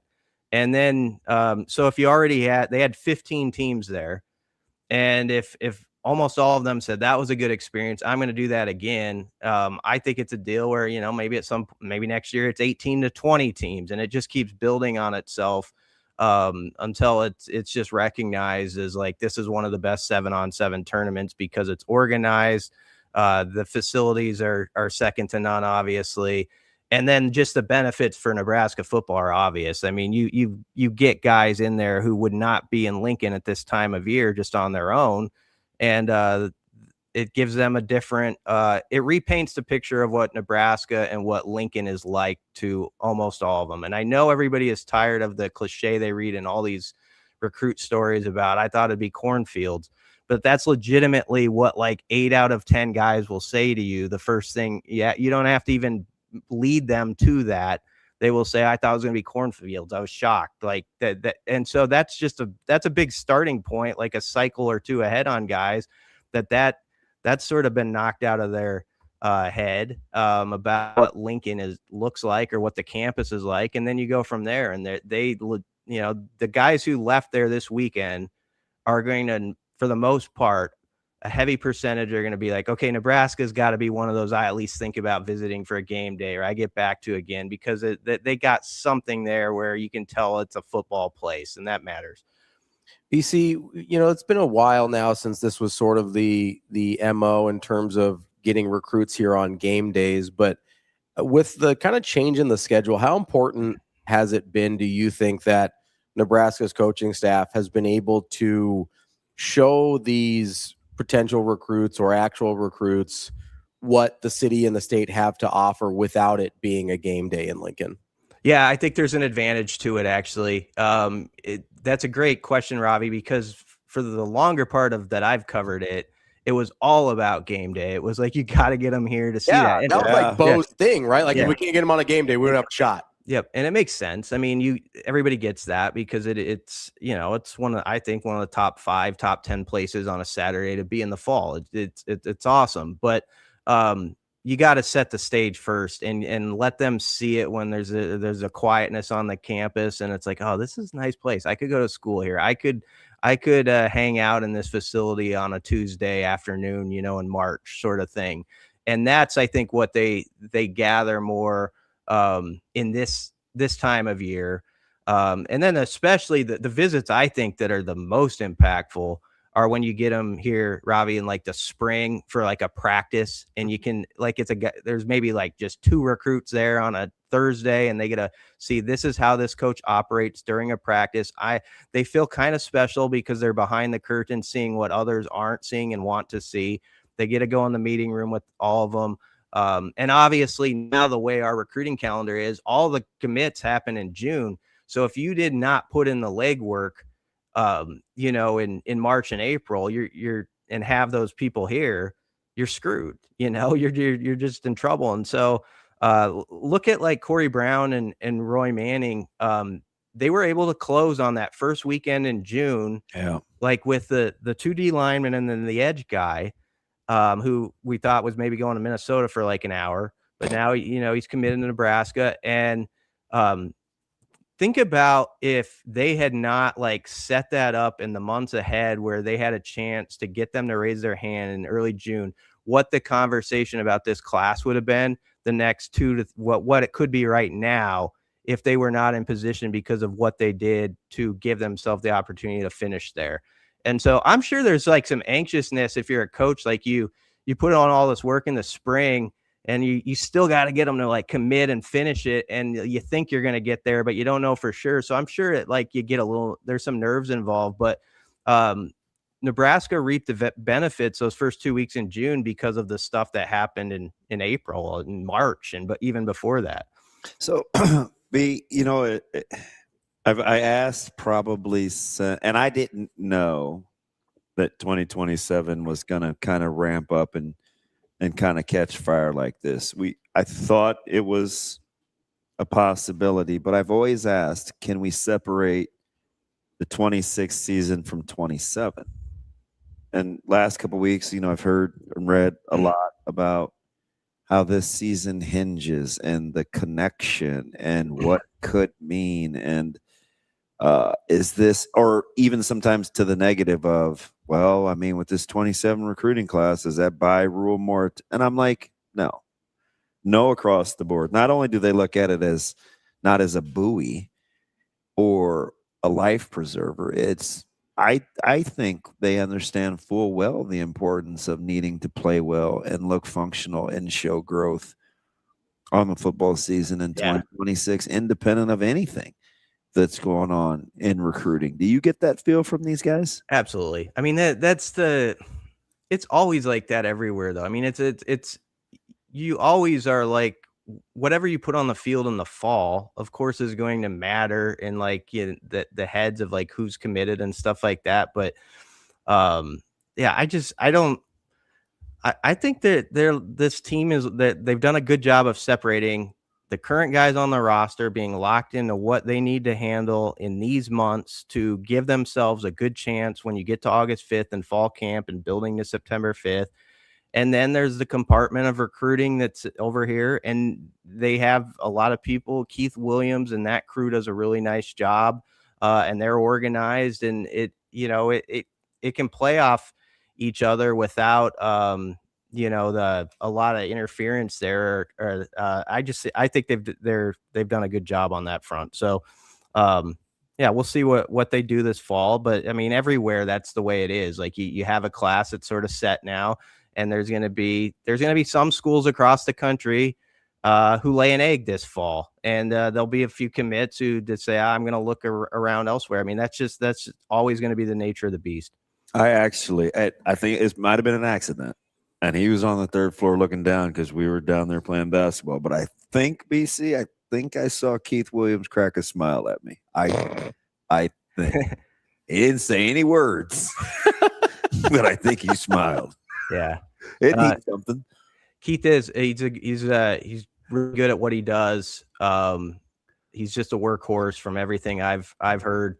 I don't know if I've seen him smile, but I remember I was just starting on the full-time beat during the Pelini era when Keith was of course he was connected to the Callahan era a little bit too at the end of it, but Keith was a really good player, and he was on some of my favorite Husker teams that I've covered since I've been doing this. I need Nebraska football to take that next step and have some teams that actually rival a couple of the teams that Keith was on, because I still think about the squads that he played with, and those were like entertaining years, never a dull moment.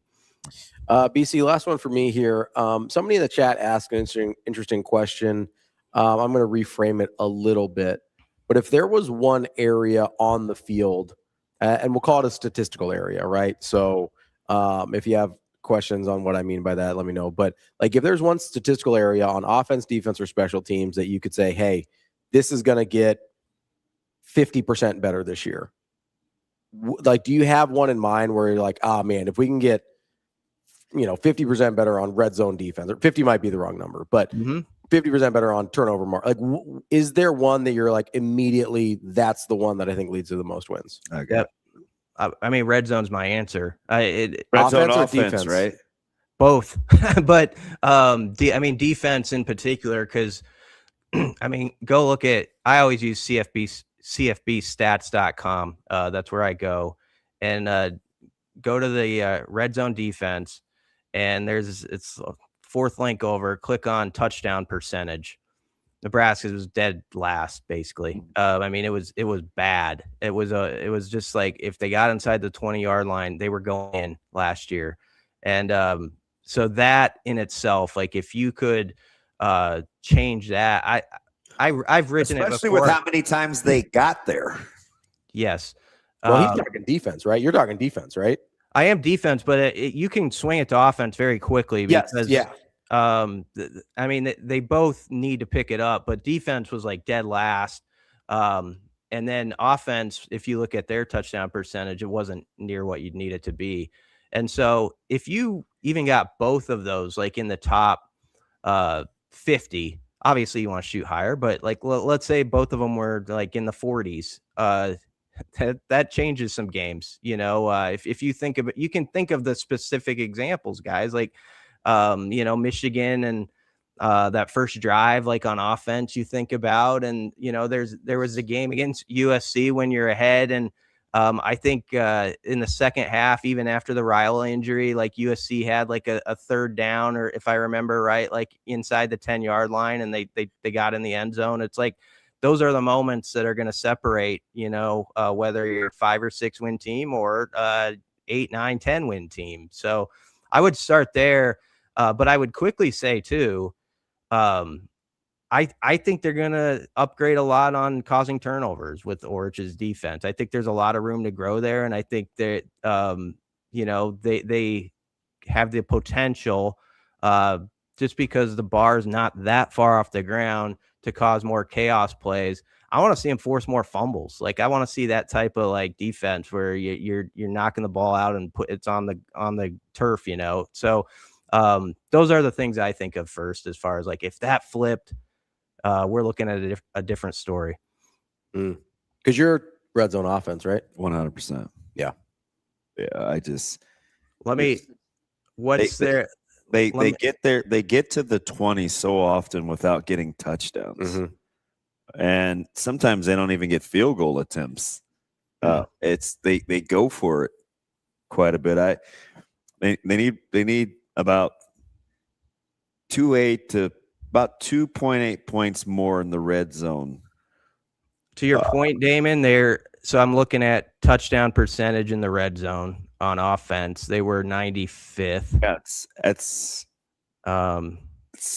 They scored touchdowns 30 times out of 53. So they're at they scored touchdowns 56.6% of the time, and that had them 95th. To be top 50, you would need to upgrade almost 8%. So I mean, that's like 65%. Yeah. If you get to like 65%, you're around top 40. I mean, I just say that out loud. 95th. Yeah, and that's the offense. I mean, if you go to the defense, it's that's about 5 more touchdowns a year. That's rough. The defense was rough last year in that stat. It's about 2.8. 136 out of 136 teams scored touchdowns in the red zone on 30 of 38 trips. So flip that. 70% touchdown rate puts you at, I mean, you're going to be in every single football game. Yep. I don't care what your defense does. I mean, I do. I care a little bit. I'm just saying, it'll keep you in games. Yeah, it'll keep you in every game. Yeah, no doubt about it. That's our guy, Brian CHRISTOPHERSON, Husker 24/7. BC, appreciate the time as always. We'll talk to you later. Yep, thanks, guys. Thanks, B. We will be right back. More Hurrdat Sports Live with Kevin Sjuts coming up next.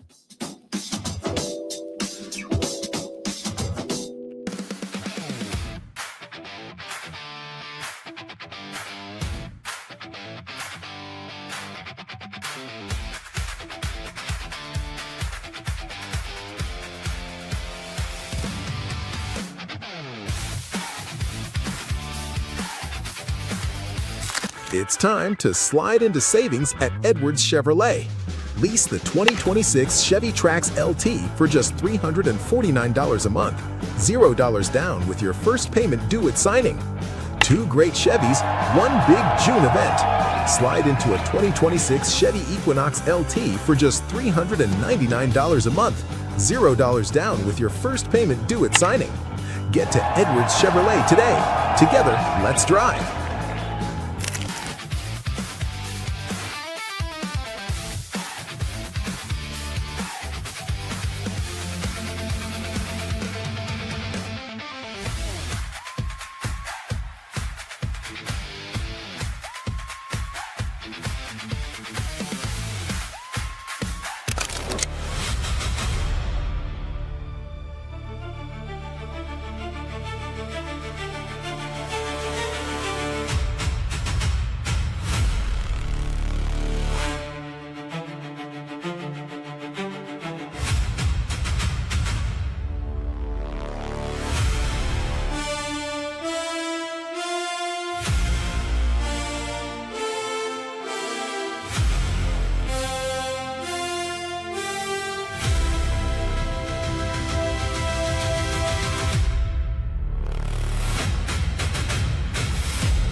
grew up an Oklahoma Sooners fan. You dreamed of playing in this ballpark, and now you're a national championship for the program you always wanted to play for. How would you describe all the emotions? Definitely overwhelming. A lot of joy and honestly a lot of pride in the university. Just what these coaches and the players have done for each other and the way we've just picked each other up all year. I mean, that was our first loss in a lot of games, and we came back and fought and battled today and came out on top. It looked like you were in a little bit of disbelief after your last at-bat in Omaha was a home run, similar to your brother. What were you thinking in that moment? Just pure joy, and I knew that it was a gift from God, and stayed disciplined to my approach, fought some pitches off, and then boom. So just definitely knew it was a gift from God, and so I'm going to have to give him all the glory, and I'm happy to do so.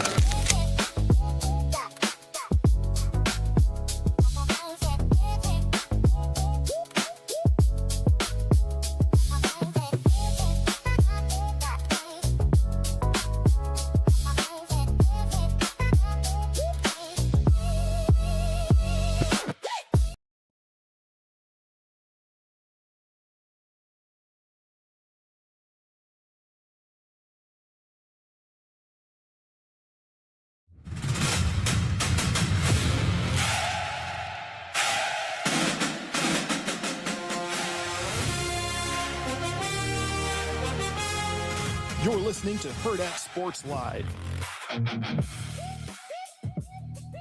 Welcome back, Hurrdat Sports Live. That's DBM Ravi Lulla here at Hurrdat Sports HQ. We are joined now by Kevin Sjuts from 1011 News in Lincoln, live from a ball field.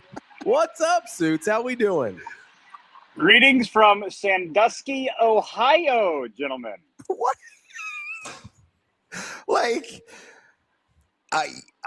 you're super bright, so I'm sure this was intentional. How many days did you bank for vacation just so you could be in your happy place? Okay, so yes, thanks for calling this my happy place, because it is. And I'm so glad that you guys get to like lean into this right now. You know, awesome. Shane sends me the text message, and I think generally the answer should be, sorry, Shane, I'm not available because I'm on vacation. And I go, you know what? I'm here for sports, and you guys talk sports, so let's do this. I have no idea where this conversation is going to go. But to answer your question, Ravi, I think I'm working a total of 8 days in the month of June. That's awesome. I love it. I love it. I love that for you.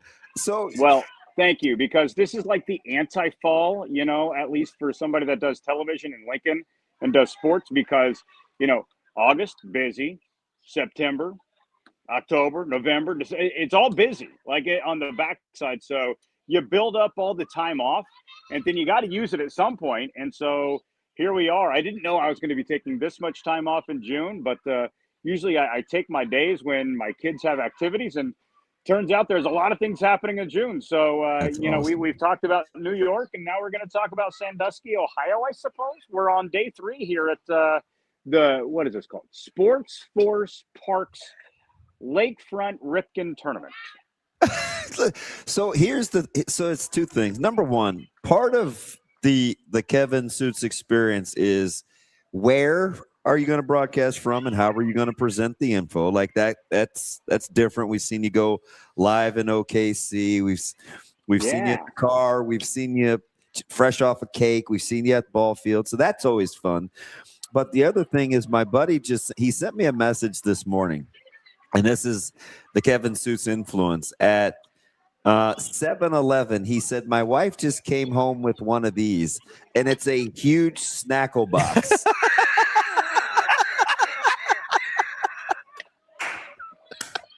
So, you know, you never know the impact you're going to have on people, Kevin. It's that good-natured stuff.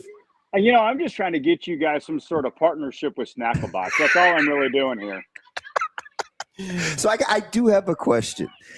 Because he played with a regional team this week, and he played really well. And I know he's at Northwest. He's just a young guy. What are the thoughts early on about Sammy Jurgens? Oh, baby, good question. Good ball player for sure. Yeah. Man, What's the update on Sammy Jurgens? Because I mean, he's one of the better players in the area.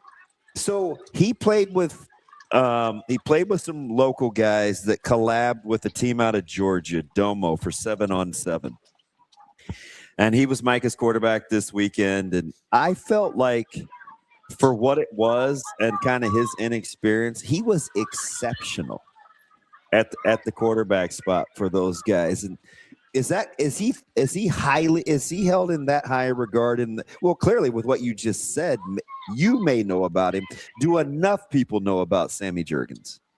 No, he's going to play Class A football this year. Because that's the thing about like the whole Northwest and Standing Bear thing. Like, there are good athletes at both of those schools. They're on the come.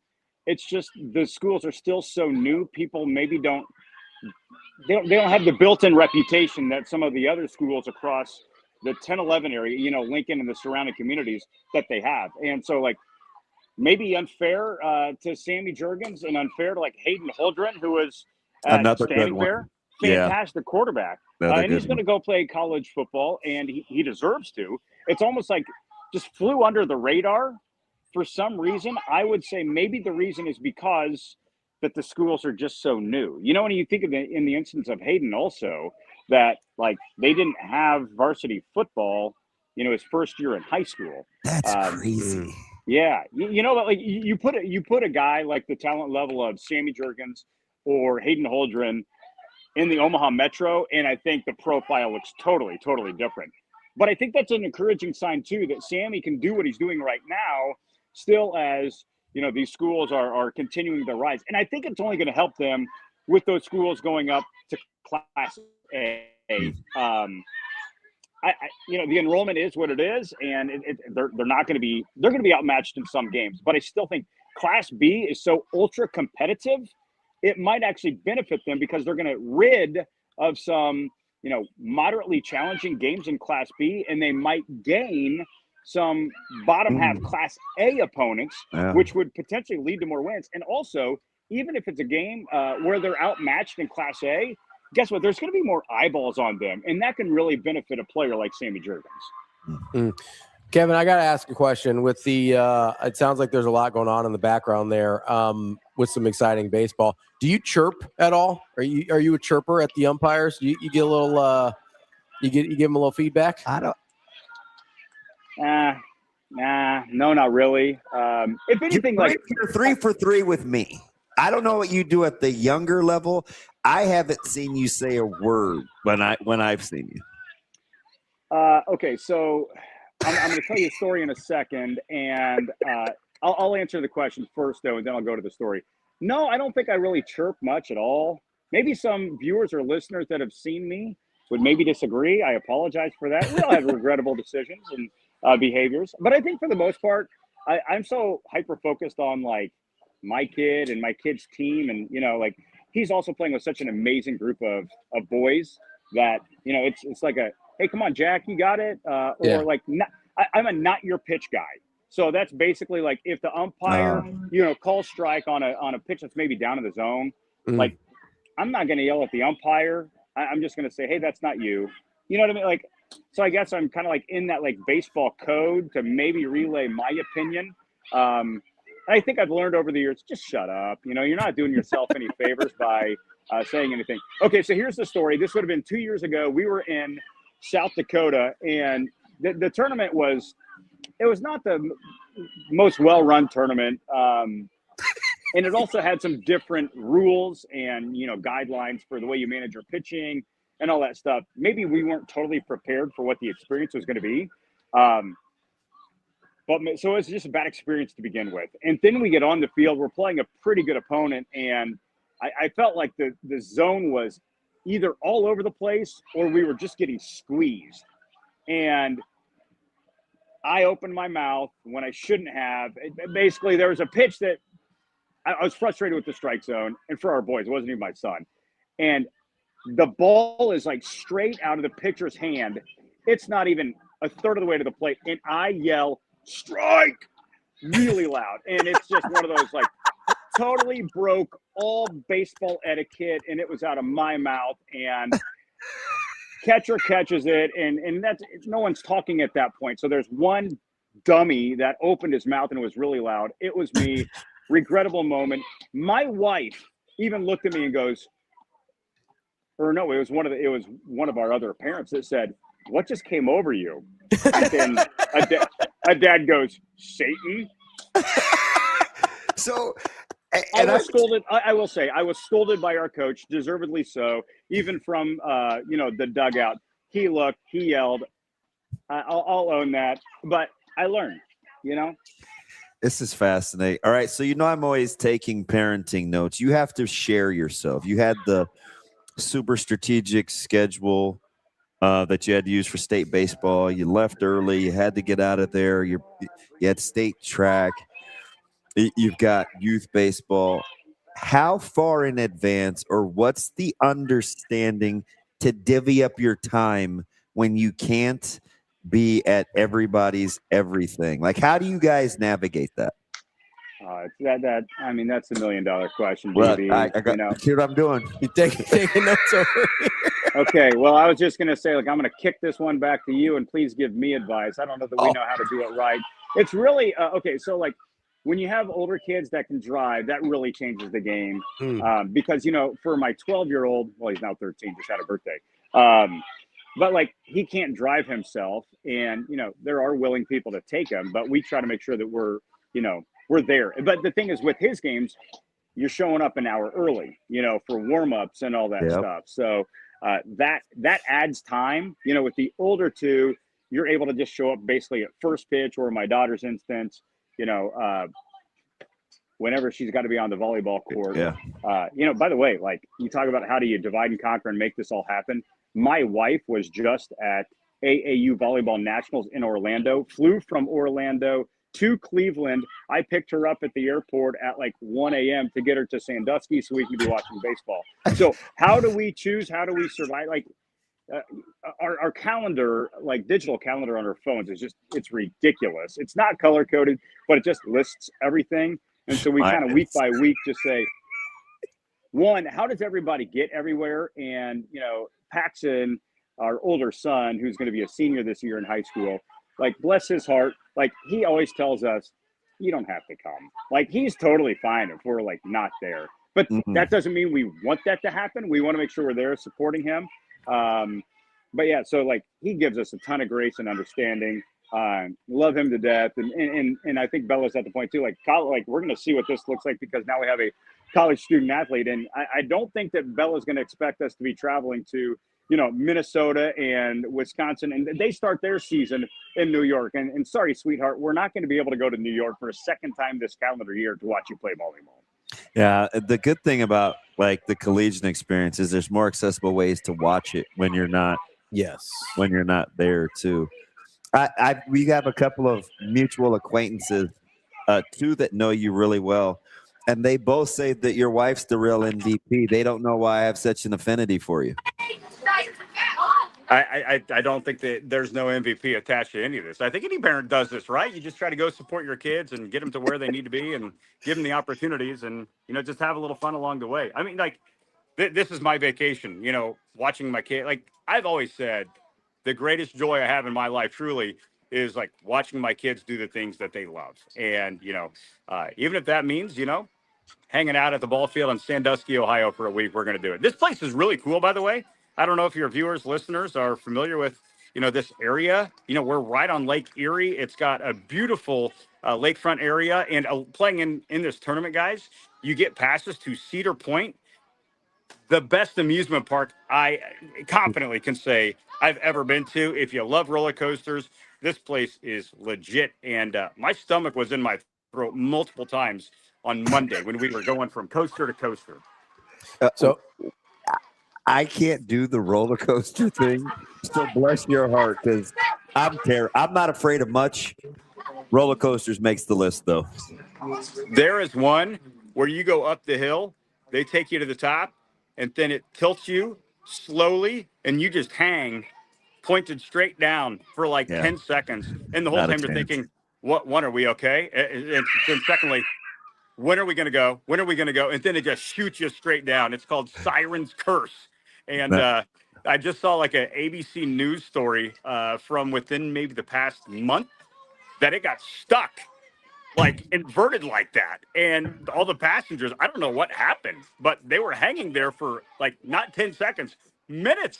And I'm so glad I didn't read that before I was on the ride. Otherwise, I probably would have just skipped that one. Yeah, I'll be honest with you, Kevin. pass. When the elevator doesn't move the way I think it should, I get a little queasy. I'm not trying to go to Cedar Point anytime soon. Okay, Kevin. So did your daughter ever play softball? Oh my goodness, for like a year. Okay. And it was not a good experience. She didn't like being outside, didn't like being sweaty, and I remember a ball being hit at her and it went straight through the legs, and she did one of those, like, just looked at it. The glove didn't even go down, and we knew, okay, this isn't the sport for her. Okay, because we've been kind of having this conversation and asking you about chirping at umpires kind of made me think of this. But since you've had so many kids play so many different sports, and I do think softball's in this discussion, we've been trying to figure out what sports the parents are like the most unhinged. You know, and I do think softball's in the neighborhood. I do think the age of baseball you're at with your son right now is in the conversation. Obviously, AAU basketball is a nominee, and I think flag football 7-on-7 stuff too. getting a little dicey as well. Have you either in your coverage or as a parent noticed like, yeah, these people are particularly just absolutely out of their minds? Okay, I have an answer to this, and it's from like a professional, like covering a sport. Okay. I think soccer parents can get insanely worked up, and maybe it's because I don't know the sport the best. I understand like spacing and passing and crosses, and but I can't really get into the nitty gritty. But I just feel like there's a lot of like intensity from the crowd at a lot of soccer games that I'm at, specifically like high school soccer games. I would also say youth wrestling, that definitely takes things. And I don't know if it's just because like it is, physical, like my son versus your son. And, now it's my daughter versus your daughter because girls wrestling has become so popular. Those gyms are incredibly loud, incredibly intense. And there's a lot of like voices with boom behind them, if you know what I mean. A lot of testosterone in that one. Wrestling may be one. Yeah, so DJ in the chat said wrestling right as Kevin was saying that. That's a good one. We've been collecting this data. Kevin. So we appreciate your input there. There's no good. I think like every sport probably has an argument on that. I will say from like our baseball experience though, it's really crazy because I feel like the chirping and the loudness that you guys are like trying to like do the survey on, it dies off the older they get, which you think would be opposite. You would think like as they get older and as the level of play gets higher, it increases, but it flips. It's the exact opposite. And I've even heard this from umpires that if they can self-assign games, that they would rather do like 14U and high school games as opposed to 10U because I don't know what it is about those early ages, but you can get a lot of turned up people watching the games. And, I will say, don't base your, like if you're trying to answer this question after hearing it from you, I love this dialogue, by the way. Like if people are listening or watching this, Ravi, DB, and they're like associating with what they see on social media, like those social media clips, they don't represent the masses. It's just like one instance, because every sport has a crazy moment, right? Yeah. We've seen youth wrestling where a dad runs onto the mat and punches somebody. We've seen the things that have happened at some of these travel ball tournaments, involving Nebraska teams. There's one every year, but that doesn't represent the, hundreds of other families that are involved in the sport. So it's a fascinating conversation. I'm going to throw soccer and youth wrestling into the mix. Hopefully that doesn't complicate it for you, but maybe that's my opinion. But I do think like as baseball goes on, the temperature of the games goes down. Yeah, we did talk about that. I was really specific about that. You said 10 to 14. I said 10 to 14 is arguably the worst, but it gets much better. And you get to high school, it's not bad. And it's funny too, because you used umps as the example. Who did I tell you I was talking to that quantified it? It was umpires. It was officials that said, hey, I don't know what it is about the younger they are, it's a nightmare. He said, but it gets better. You get to high school, you get to high school. It's wild stuff. And also, like, my nephew played on a really good baseball team out of Illinois a couple of years ago. He's going into his senior year of high school, and there was a lot of like highly rated players on it. And my brother-in-law even told me at one point, he goes, "This is a wild experience because nobody cheers. Like there's like not even crowd noise outside of like, let's go, Johnny." And that was it.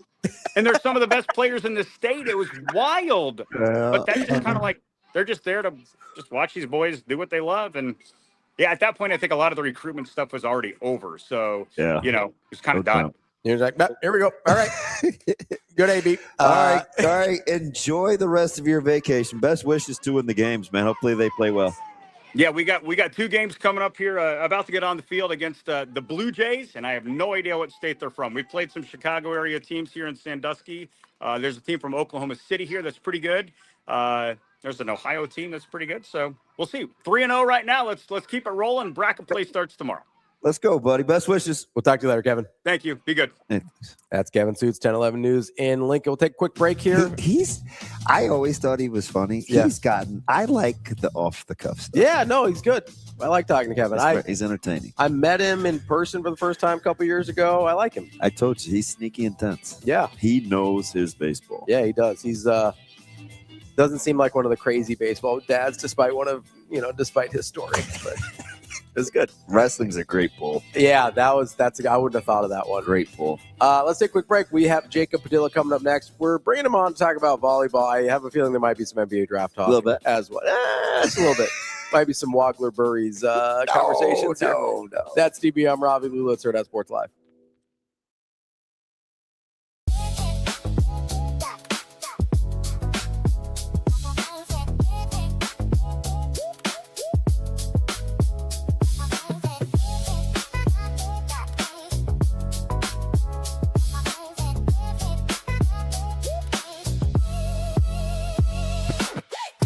Slide into savings at Edwards Hyundai. Finance the 2026 Hyundai Santa Fe at 0% for 72 months.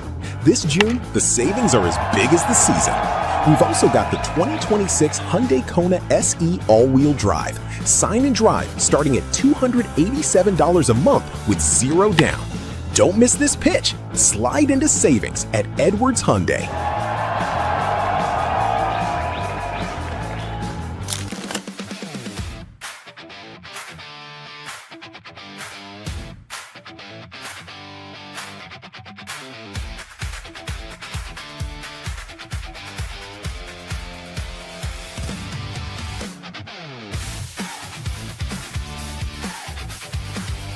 Not only are you on this coaching staff, but you're also an alum of this program, and you know what it means to wear these colors.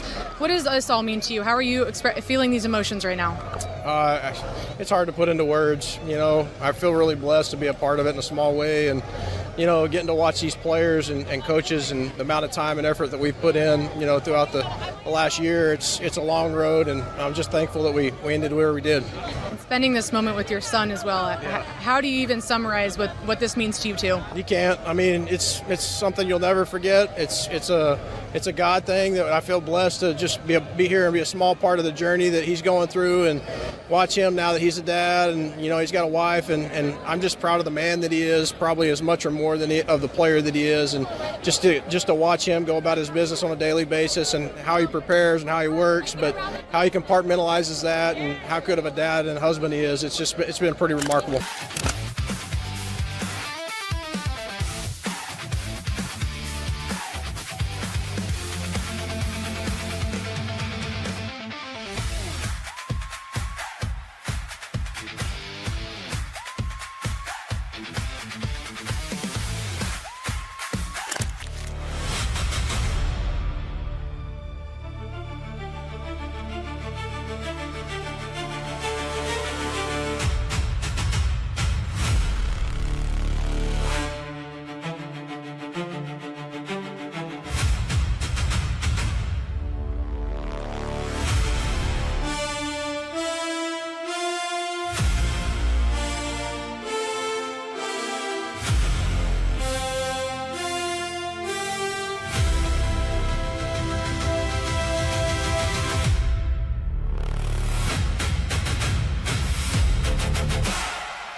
You're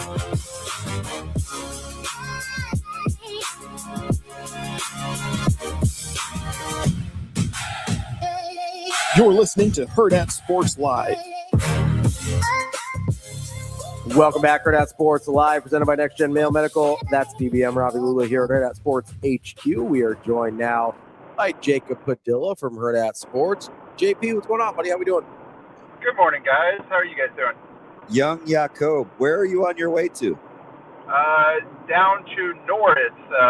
Go watch your Westside Warriors and a handful of other teams here as we kind of reach the last week of June for high school stuff.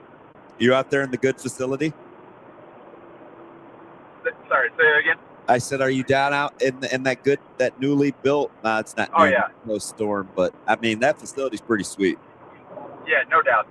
Their new gym.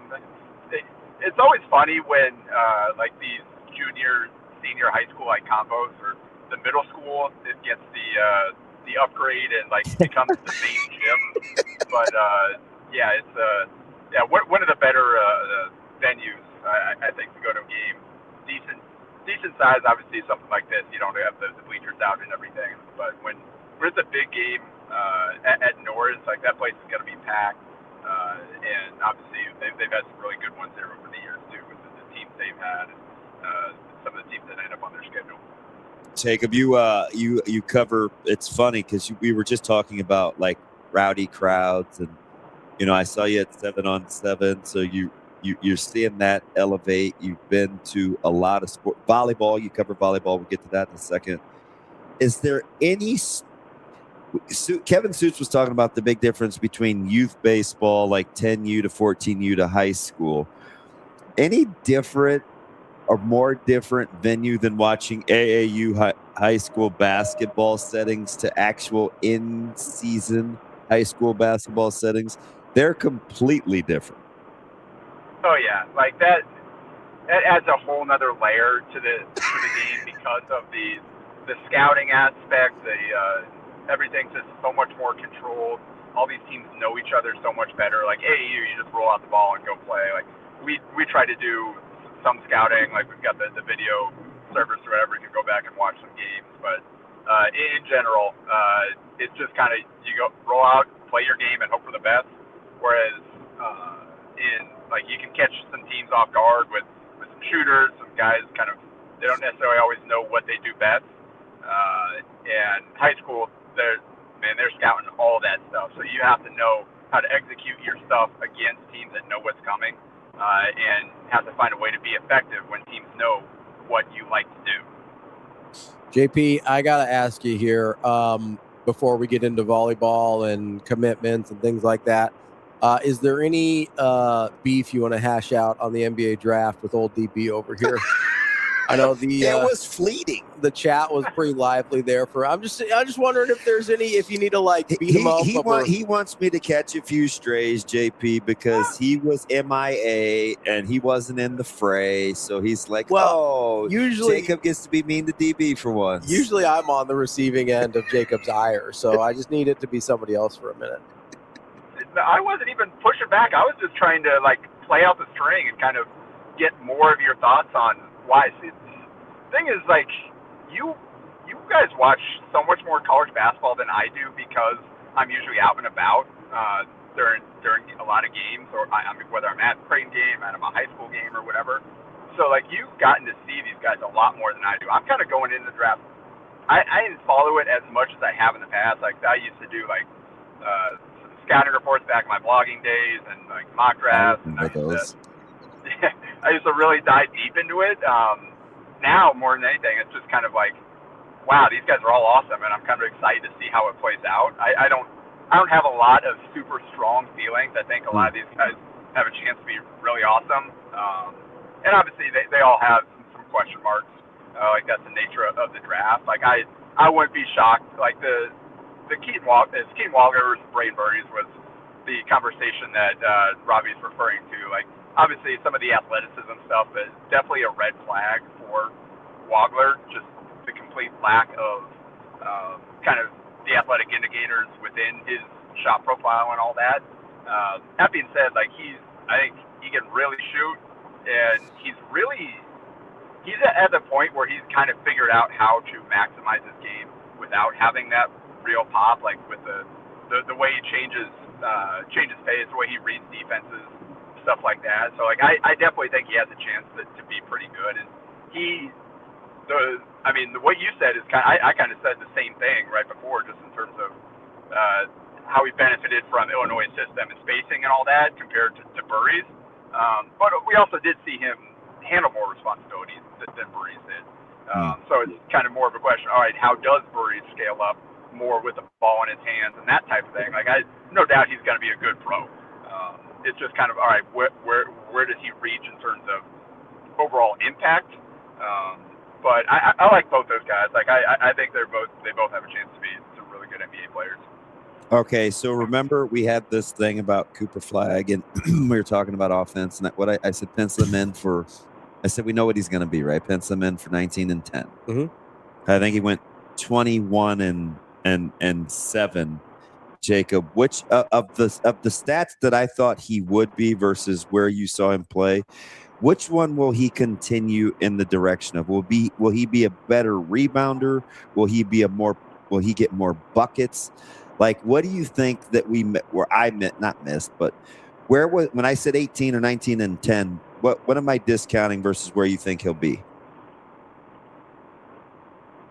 Well, especially now with kind of the way they're building that team, and kind of the way that the role that he's played early on in his career. I feel like this is one that I was on the right side of. 100%. It's definitely going to be the scoring. Like, they're going to play through him, and you add Morris Johnson now. That's a guy. You got him lively when he's healthy. That combination there, they'll probably at some point try to figure out something to do with Gaffer just to kind of clear the space there and see if they can reshuffle things a little bit. But I think there's just a lot more in his game, and the fact that it wasn't ideal, the role that he had to play with the ball in his hands so much and nobody really making the game easy for him. It'll probably be better for his development in the long run, even if it was kind of tough early on in his career, because he just had so many on-ball reps, and that's going to benefit him as he continues to develop and continues to kind of polish up the jumper. Like, that's obviously kind of the next thing for him to round out his game. He's already so crafty, handling the ball and getting to the rim, using his athleticism. So, like, if he gets that three ball up into the kind of mid to upper 30s to go with everything else that he kind of showed this year, then he's going to be in the mid 20s potentially, and 5, 6, 7 assists depending on kind of the pieces they put around him and the role that they put him in. Like, he's just such a well-rounded player, and I think they're kind of really putting him in position to kind of continue to blow up. Who interests you, JP? Is it a healthy Indiana? I'm interested in a healthy Utah. I think Washington is interesting, but then I remind myself it's still Washington. Still Trae Young. I can clearly see Milwaukee's plan. They're interesting. Are there a couple of teams where you're like, they could be fascinating next year? Indiana is the easy one just because they basically did take the year off, and now, what does Halliburton look like, and how do they kind of reload this and get ready to get back into contention? Obviously missing out on the draft pick hurts, but now they've got their center, and I think Sjuts will be a good fit playing with Halliburton. We did not get to see kind of how that looks this past year after making the trade. So they're probably the number one answer there. Especially, obviously, you've got the Knicks kind of running it back while they continue to make cost-saving moves, because Jim Dolan is still Jim Dolan and will always be Jim Dolan. But they're still going to be there in the mix. We'll see what happens with Boston. Like, that's kind of another wild card right now. Is all right, what happens with Jaylen Brown? Obviously, he all along he's kind of given off the impression that, like, he doesn't want to be a number 2. He wants to have his own team. And heck, he said this year was the most fun year of his career. Yeah, exactly. Like, because he just got to rock with the ball and do everything. And I think there's diminishing returns with him in that role. but he obviously does not believe that. So where does Boston go from here? Obviously, we've heard the rumors that they're still kind of open for business, and I'm obviously sure we'll probably get some good quotes on the stream at some point here, but it doesn't seem like he's a guy that would handle that well, and at the very least, may be interested, depending on what teams do show interest in him. So like that could change things. Obviously, I don't know what to think of Miami yet. They've still got some work to do to kind of put the full picture together. I think it is a little bit clunky fit overall, but obviously, if Giannis is healthy, like Giannis and Bam, like that's a heck of a combination just from defensively and rim pressure and physicality that it's going to be tough for teams to match up with. Now we just got to see if they can put together a viable, obviously, Norman Powell thing. I saw some reporting that they may not be able to keep him, which would be a big blow for them as they continue to try to build with Giannis. So, yeah, I mean, the East is going to be really interesting next year, just with kind of all the wild cards out there. JP, who do you look at as like what franchises qualify as a place where Jaylen Brown could be that number one guy? Like, I mean, Sacramento. Good Lord. I know they got a hiccup now. They're good. You know, you just look at so many. I was so bummed, JP, because you know I love Acuff, and it's like, can anybody flourish in Sacramento? Hey, that's where he wanted to go, so he got his wish. Yeah, to your question, Ravi, I saw some buzz maybe like Atlanta. There's some pieces there that can make it work where now you plug him back into that team. They've got a lot of, like, obviously Jalen Johnson has kind of really flourished over the last couple of years, but he's not necessarily the big name.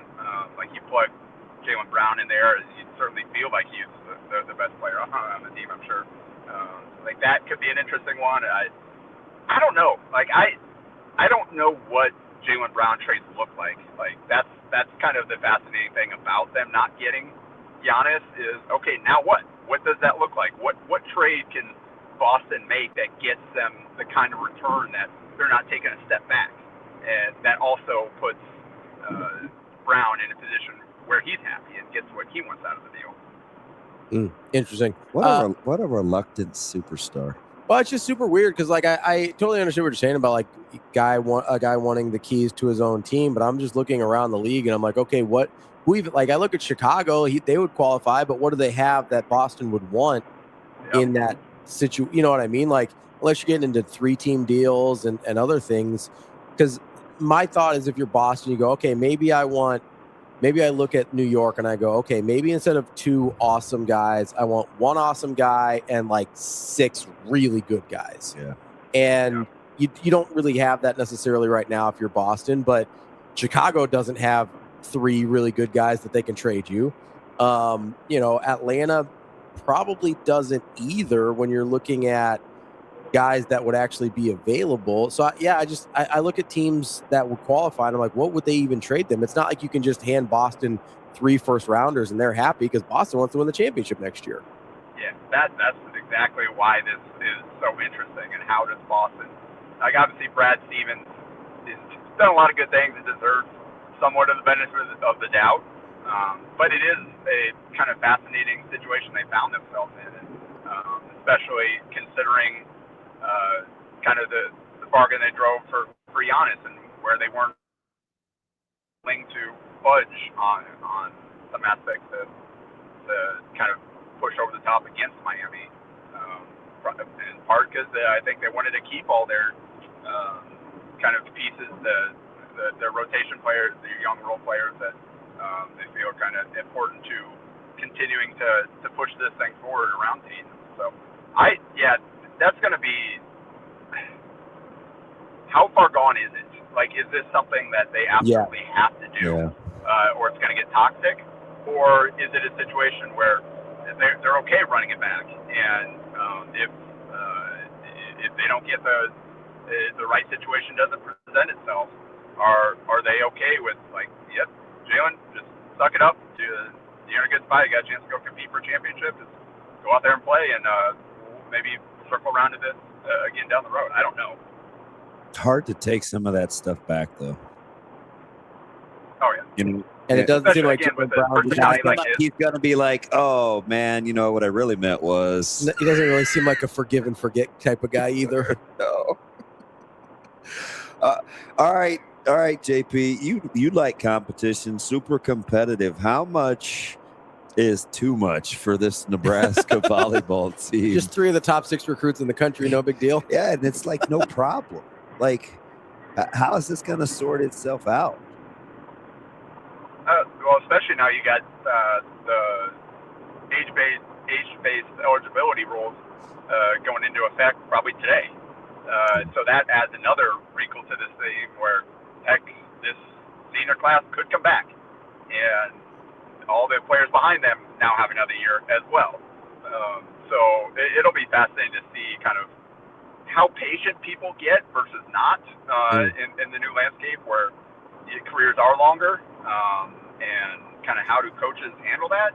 What does the next recruiting class look like for Nebraska? Can they continue just to go get the best of the best and kind of let it play itself out, or do they maybe slow down a little bit in this next class because they may not have anybody leaving.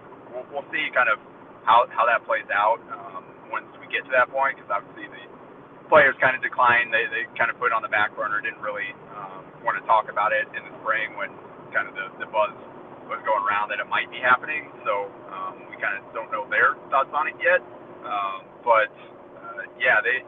Those practices are going to be insane once again, because even this year, they've just from what they show in the spring, they've got some really good players that aren't going to play on a day-to-day basis. Yeah. So we'll continue to see kind of coaches have to handle their rosters, not just in terms of putting players, the best players out there, but keeping everybody happy and finding a way to maintain a good culture. And I think Danny Busson-Kelly is uniquely prepared to handle that, just based on the way that she does operate, in terms of the way that she connects with players, but then also does give bench players opportunities to play throughout the year and to give them chances as well. Like, you don't really have anybody just sitting the bench the whole season. Like, everybody played for Nebraska last year. Obviously, not everybody's going to be able to play the role that they may like, but just getting a chance to contribute, I think, helps. And obviously now, no redshirt, like that's, it wasn't super common, but it was still a useful tool. And now that's just straight up gone for even the players where it probably would benefit them and that they were on board with it. So, it's going to be fascinating to see kind of in this new era how coaches manage their rosters and manage recruiting and all that, especially with, the transfer portal's not going to slow down any, so coaches are always going to want to have roster spots available. So it's going to be interesting to see kind of just how things move forward. But I think Nebraska is obviously in a very good spot to make the best of it. Let me ask you something. This might seem like a dumb question, but doesn't Adriano only have 3 years of eligibility? I need to get a clarification on that, because a dumb question. Because do you just tack on an extra year to what she was originally given? Is that how that works? Or I don't know. Like, I didn't necessarily read all the details of the release. Just kind of wait until it's all official and everything. And but we'll see, because she came in listed as a freshman, but only got 3 years. So does she have 4 years now? I don't know. That she's kind of a unique situation. Obviously, there are more and more players from overseas coming to college volleyball, but they're still kind of outliers in terms of across the country. And in a rule like this, like, how does that impact them? I don't know. Because in 2027, this is weird, but in 2027, Olivia would be their only senior. Yeah. That's crazy.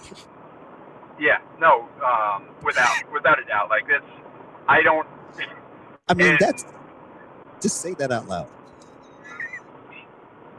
Yeah, again, it's these players all stick around for longer, like that's a lot of talent that, and that's a lot of young talent that has to wait their turn. Like, and it's going to be tough to go get recruit 3 of the top 6 in the next class if they don't have any roster spots available moving forward.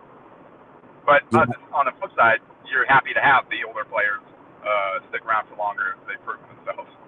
Must be not. DBK, that staff, they could probably say, hey, we'll cross that bridge when we come to it. Yeah, that's the advantage of being in Nebraska's position right now. I mean, because that's what you have to say. Yeah. Do we lose him? I think that's probably. You got me?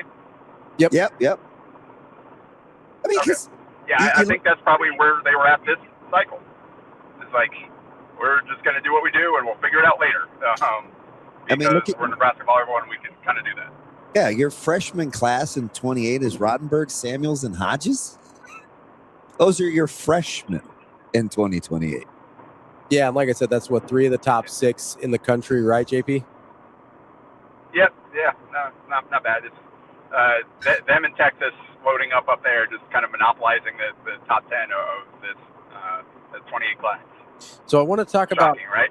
I want to talk about Rottenberg here in a second, but answer me this first. Do you think this next couple years, assuming the 5x5 goes through the way that we're assuming that it does at this point, do you think that maybe gives an opportunity for some schools kind of on that tier below, even not that they're a tier below necessarily, but even like teams like Creighton that maybe don't get to recruit at this level all the time, to get opportunities to have access to players that's like, well, hey, we want to play. We don't want to just sit around and wait. Like, do you think you might see a little bit of a trickle down effect with some of these high level players that are just looking for a place to play immediately?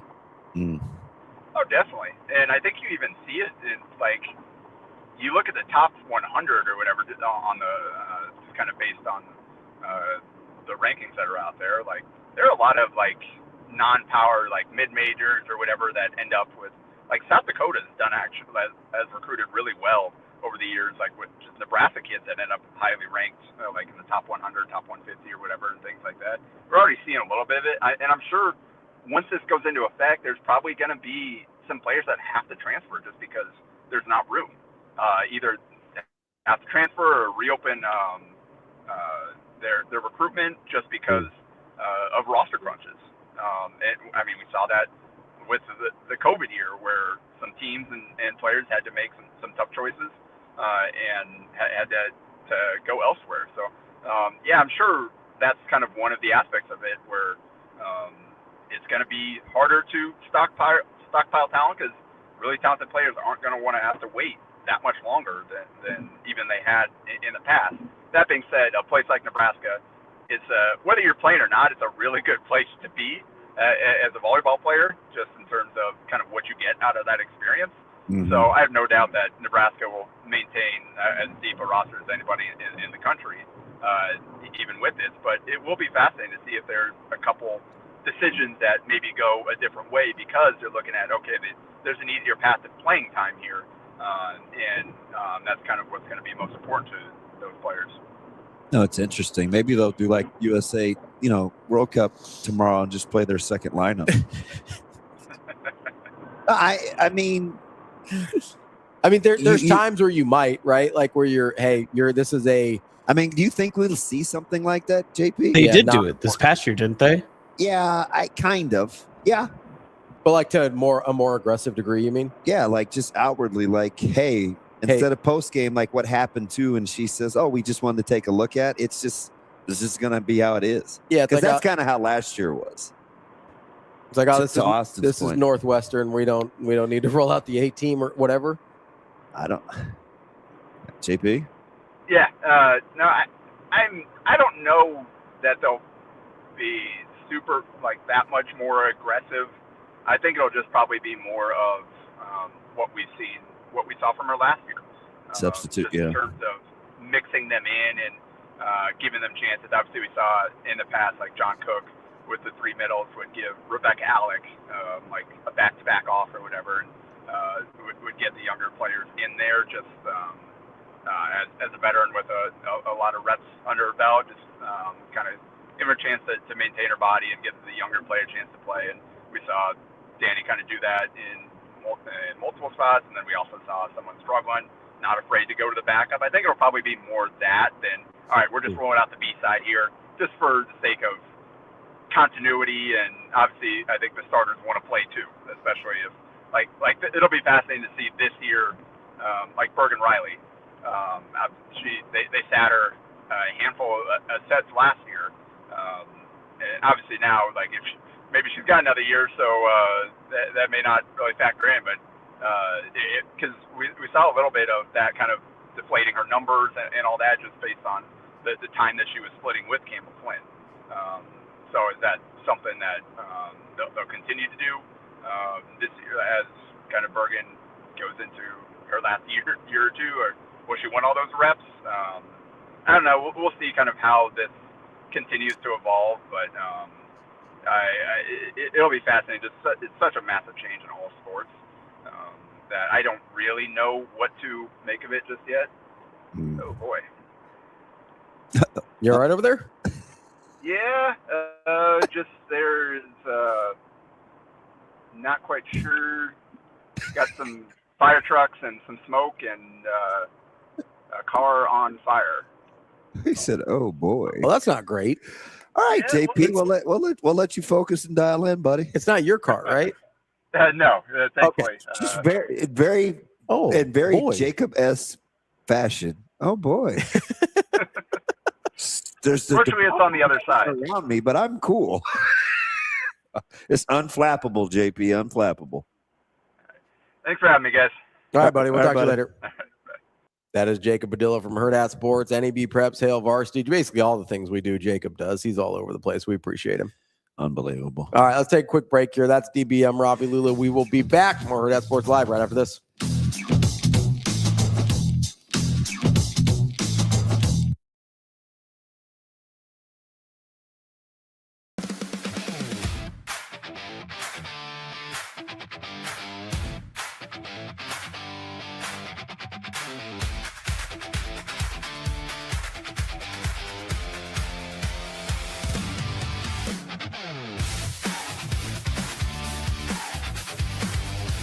The Kia Summer Sticker Sales event is on at Edwards Kia. Lease the 2026 Kia Sportage Hybrid S all-wheel drive starting at $299 a month. Edwards Kia is on a winning streak. This June, the savings are as big as the season. We've also got the 2027 Kia Telluride S all-wheel drive starting at $469 a month. Don't wait. Slide into savings with the Edwards Kia Summer Sticker Sales event.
Scott, Nick, WorldBaseball.com. Skip, you've spoken a lot about not knowing who's going to come up big and being selfless and all that.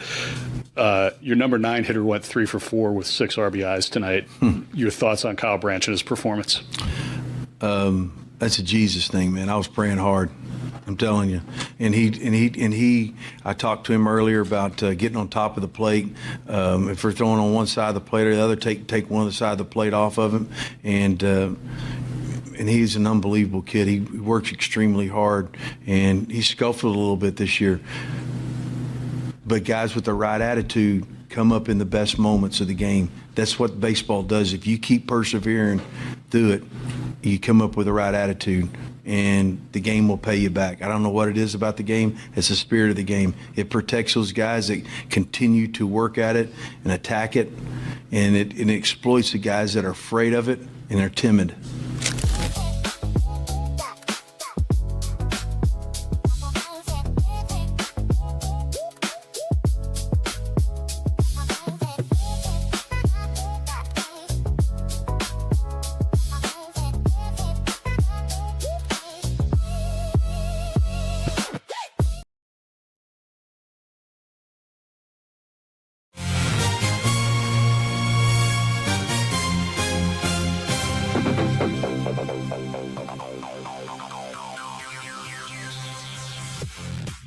You're listening to Hurrdat Sports Live. Welcome back, Hurrdat Sports Live. That's Austin. I'm Ravi here at Hurrdat Sports HQ. I'm white. You are white. What? That's There's a lot of things they can do for you over at Next Gen Male Medical. That's not one of them. Whoa. Give them a call, 402-614-9700. They will get you feeling your best, regardless of what it is, whether it's a little bit of weight loss, a little bit of peptides, a little bit of vitamins. They've got you covered. 402-614-9700. Tell them that Ravi and DB sent you over from Hurrdat Sports Live. You get a free vitamin shot with your first order as well. Austin, how you doing? I'm good. I'm good. I like the volleyball talk. It's nice to kind of get it in, just be able to good. expand the horizons. We got plenty going on. I really love the, and the Shayla Rottenberg of it all. And like you've seen her play, and it's exciting for me that you've got the top volleyball recruit in the country is from the state of Nebraska. Like, that's always fun. That's not something that you get all the time, whether it's volleyball or any other sport. Yeah, but I think exactly what you and JP were talking about just a minute ago. I have thought this from when the announcement came out yesterday in terms of Nebraska volleyball, and it applies to football too, in terms of 5 for 5. I think it's a short-term issue, but a long-term solution. Agree. Because it's exactly, there's going to be a backlog. 15 months ago, we were talking about this with the 105-man football roster. Like, we thought, oh my God, what a concern. Like, it cuts out your depth and all this other stuff. And it turns out, like, people adjusted pretty quickly. But they grandfathered it in, so it helped. And it was stressful at the time. But it's not like this isn't something that they can't plan for. Now, obviously, if the main seniors for Nebraska volleyball come back this upcoming, from the fall and decide to come back for 27, that makes it a little bit more concerning. Sure. But I don't think they're going to have as big of an issue with it as the fan base and other volleyball fans perceive it to be. Because I think if you follow the trail of breadcrumbs, specifically, I think a lot of people obviously point directly to Harper Murray. Sure. They point directly to Andy Jackson. The libero side makes it a little more interesting because, like, Lainey has there's a couple of players behind her that make it interesting. Setter is also interesting too, because you do have Campbell Flynn. You've got Mallory Bosinger that's coming up as well too. But kind of when you look at what I think happens next, I think a lot of the hyper talented seniors that are graduating at the end of this year, I think that they are ready for that next step. Yeah. I don't think it's because I think that that's the unspoken part of this, right? It's not everyone that's granted a 5th year of eligibility will take it. Exactly. I also think there's, we'll knock on all the wood here, but if this season ends the way the senior class wants it to, I have to imagine that makes it pretty easy to be like, hey, we came here to accomplish something. We did it. Yes. Let's go play pro volleyball now. And right? Kobe puts it, why wouldn't the volleyball players come back? That would be dumb not to. I'll tell you exactly why. And it's something that they've all openly said and are already setting pieces in place for. Harper has been very open that her one true dream in her volleyball career is to play for Team USA and to be an Olympian. Not saying that can't happen if she plays a 5th year at Nebraska, but we have now seen on the local side, there are avenues in which you can work yourself into a better circumstance to get to that point. Well, can focus on it 100%. I understand we kind of roll our eyes at this, but they are still in school when they have to play in college, right? There is a certain amount of, you have to take these classes and whatever systems are in place to help them do that. I understand, but it's another thing you have to do and worry about. That's not volleyball or not football or whatever. Right. So I do think, and there are, the Harper Murray example is a really good one. There are people who their ultimate dream is not to play college volleyball. It's to play for Team USA or to play professional or whatever. So if you have an opportunity to take that, then I think that's a big deal. And so I'm not saying they won't come back and take the money and play for Nebraska again and try and, hopefully try and win back-to-back titles or whatever how the season ends. But I don't think it's a given that all of them will just be like, yep, let's run it back. And understand, too, that two specifically, Harper and Andy, are making, I would assume, pretty decent money from brand deals that are outside of their NIL attached to Nebraska. Andy is sponsored by a Greek yogurt company, probably the most notable one. And, of course, Harper is an Adidas athlete. Yeah.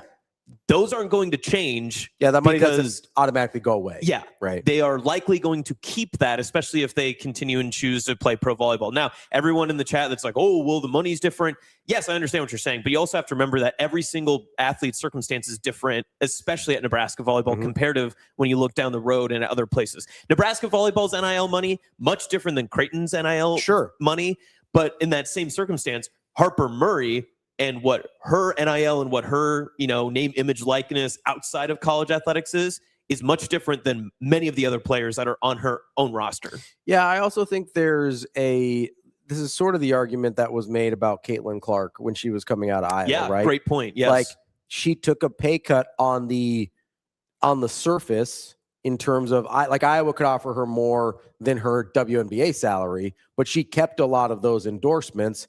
And signed a Nike deal. She's got a signature shoe now, So a lot of those things aren't going to necessarily go away. Like name, image, and likeness is still a thing once you turn pro. Now, I don't know what that looks like when you're not associated with the university. I don't know how much value that adds for Adidas, but for the top end players, I think a lot of those advertising dollars stay in their pocket. Yeah. And so I do think it'll be interesting to see the choices that people make. I think it'll be interesting. I'm really interested to see, obviously we just had the NBA draft last night. I'm really interested to see what this looks like in college basketball because you just saw that Michigan with a super old team won the national title. And it's not a new thing. No. The older your team is, the better your teams are when it comes to national championships over the past few years. Yeah, and I can't remember if it's 2 or 3, but since the expansion of the tournament, only 2 or 3 teams have won a national title with a true freshman as their leading scorer. This is not new. Older teams win. Now you have an opportunity and an avenue to have even older teams and older guys come in, guys that you didn't think were going to be eligible next year. That's really interesting. And relatively, too, if you look at the opposite. Even for Nebraska, can Sam Hoiberg play next year? Yeah. And if you look at the opposite, or Jamarcus Lawrence is probably a lot what people are wanting to. But if you turn it to the opposite side of that conversation, Kentucky had the most expensive roster in college basketball, if not one of the most. Yeah. And those are all 5-star guys that have NBA, evaluations, guys that will probably be one and done, want to move on, all that sort of stuff. Even after the Calipari, they want to be able to, absolutely. It's the Kentucky system, right?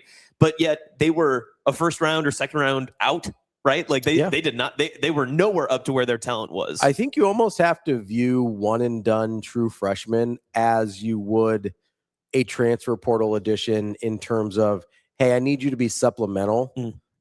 Some programs, I think the way Nebraska football looks at transfers is how most college basketball needs to look at transfers. Hey, I need you to be supplemental, but I can't be building my entire team through true freshmen, right? That's not a thing we've seen work all but a couple times. 14 Kentucky off the top of my head is the one where I'm like, yep, that worked. You've got all the freshmen and Anthony Davis and all those guys, but I think it's going to be really interesting to see what that looks like in other sports. I think there's a really interesting case to be made that you're going to, have, and we've already seen this with college basketball, a lot of guys stay. A lot of guys stay in college basketball as opposed to going pro, even guys that may or may not have, they're kind of borderline first round grades. So I think there might be a couple of years here where the talent in the NBA drafts are not great. Right, where you have a little bit of a glut of talent for the NBA draft, where you're like, there's really there's 5 or 6 guys we like, but there's not a ton of second rounders. There's not a ton of guys after the lottery where you're just, I mean, this was a good draft, but after about 8 or 9 guys, you're like, there's. So I could give or take a bunch of dudes after that. Do you think over time this will make the NBA draft better because there will be more experienced players that have played more basketball? So that's an interesting question. I think it'll make college basketball better for sure. We've already seen that with NIL, that college basketball is better than it was when it was all one and dones and you didn't get a lot of continuity there. Do you think we'll see more guys like Kalkbrenner that will go through and play like all or those like years? a Yaxel Lindenberg just saw? Yep. I think you will. I do think the NBA is going to have to kind of recalibrate their evaluations, right? Like the evaluation on Yaxel Lindenberg is really strange because he's 23 or he's going to be 24. But he hasn't played that much basketball, but he was the best player on a championship team. Like he's a really interesting evaluation. So you have to figure out what's left in terms of ceiling versus where do I think his floor is in the NBA. I think you're going to have way more prospects like that. Now he's more unique because he didn't play a ton of basketball before UAB, but I think you're going to see more prospects like that where you're trying to, like Baylor Shireman's a great example. Yes, yeah. Baylor and Kalkbrenner are great examples of this where I think you're going to have guys that are more ready to help good teams, and maybe you'll see fewer mistakes on guys like I don't want to throw this guy under the bus, but whatever. Like Nate Ament. Darren Peterson. Like Nate Ament. I don't think Nate Ament is a guy that's gonna be a good pro, but he's kind of has this version of himself where you're like, well, look what he could be if everything goes right. It's like that's not generally how things work. And I think the longer guys are in college, the fewer of those mistakes you make.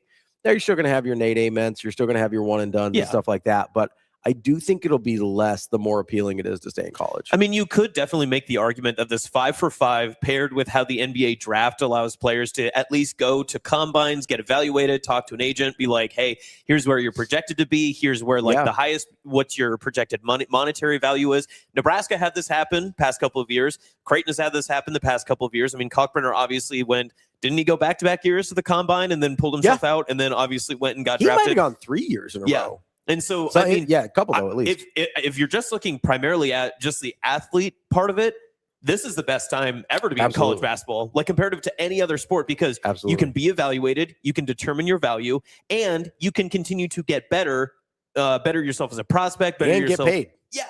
And on that same boat, you don't have to take necessarily the risk that a lot of college basketball players had to take 8 years ago and say, I got to make some money right now. Yeah. And no matter what I get from the NBA, if it's G League, if it's a Europe contract, whatever it is, it's better than nothing. Exactly. Yeah. Interesting question. Carol says, can we talk about the TJ implications this might have? I assume he's talking about TJ Lateef because you would have an extra year Calandria. I would have to imagine TJ Lateef would leave at that point. Right. Because if you've got Calandria starting for 2 years, you'd have Trey as a backup for 1, and then I would imagine would be ready to start as in his second year in the program, which is too bad because I really do like TJ Lateef. But like if that's how the timing works out, he got a couple years to develop at Nebraska, got some starting time. I have to imagine he would move on to a program where he would get to play, but which is a bummer. Yeah. But again, this is all it's all hypothetical, right? Because anything can happen with Calandria for the good or the bad, and you never know what that means for somebody else. And how they value. Maybe he has the same year he had at UNLV, but he has it in the Big Ten now, and all of a sudden people are like, I think he's like a second or third round draft. If you copy and paste his stats from UNLV to Nebraska for this upcoming season, he's the single season all-time yardage leader.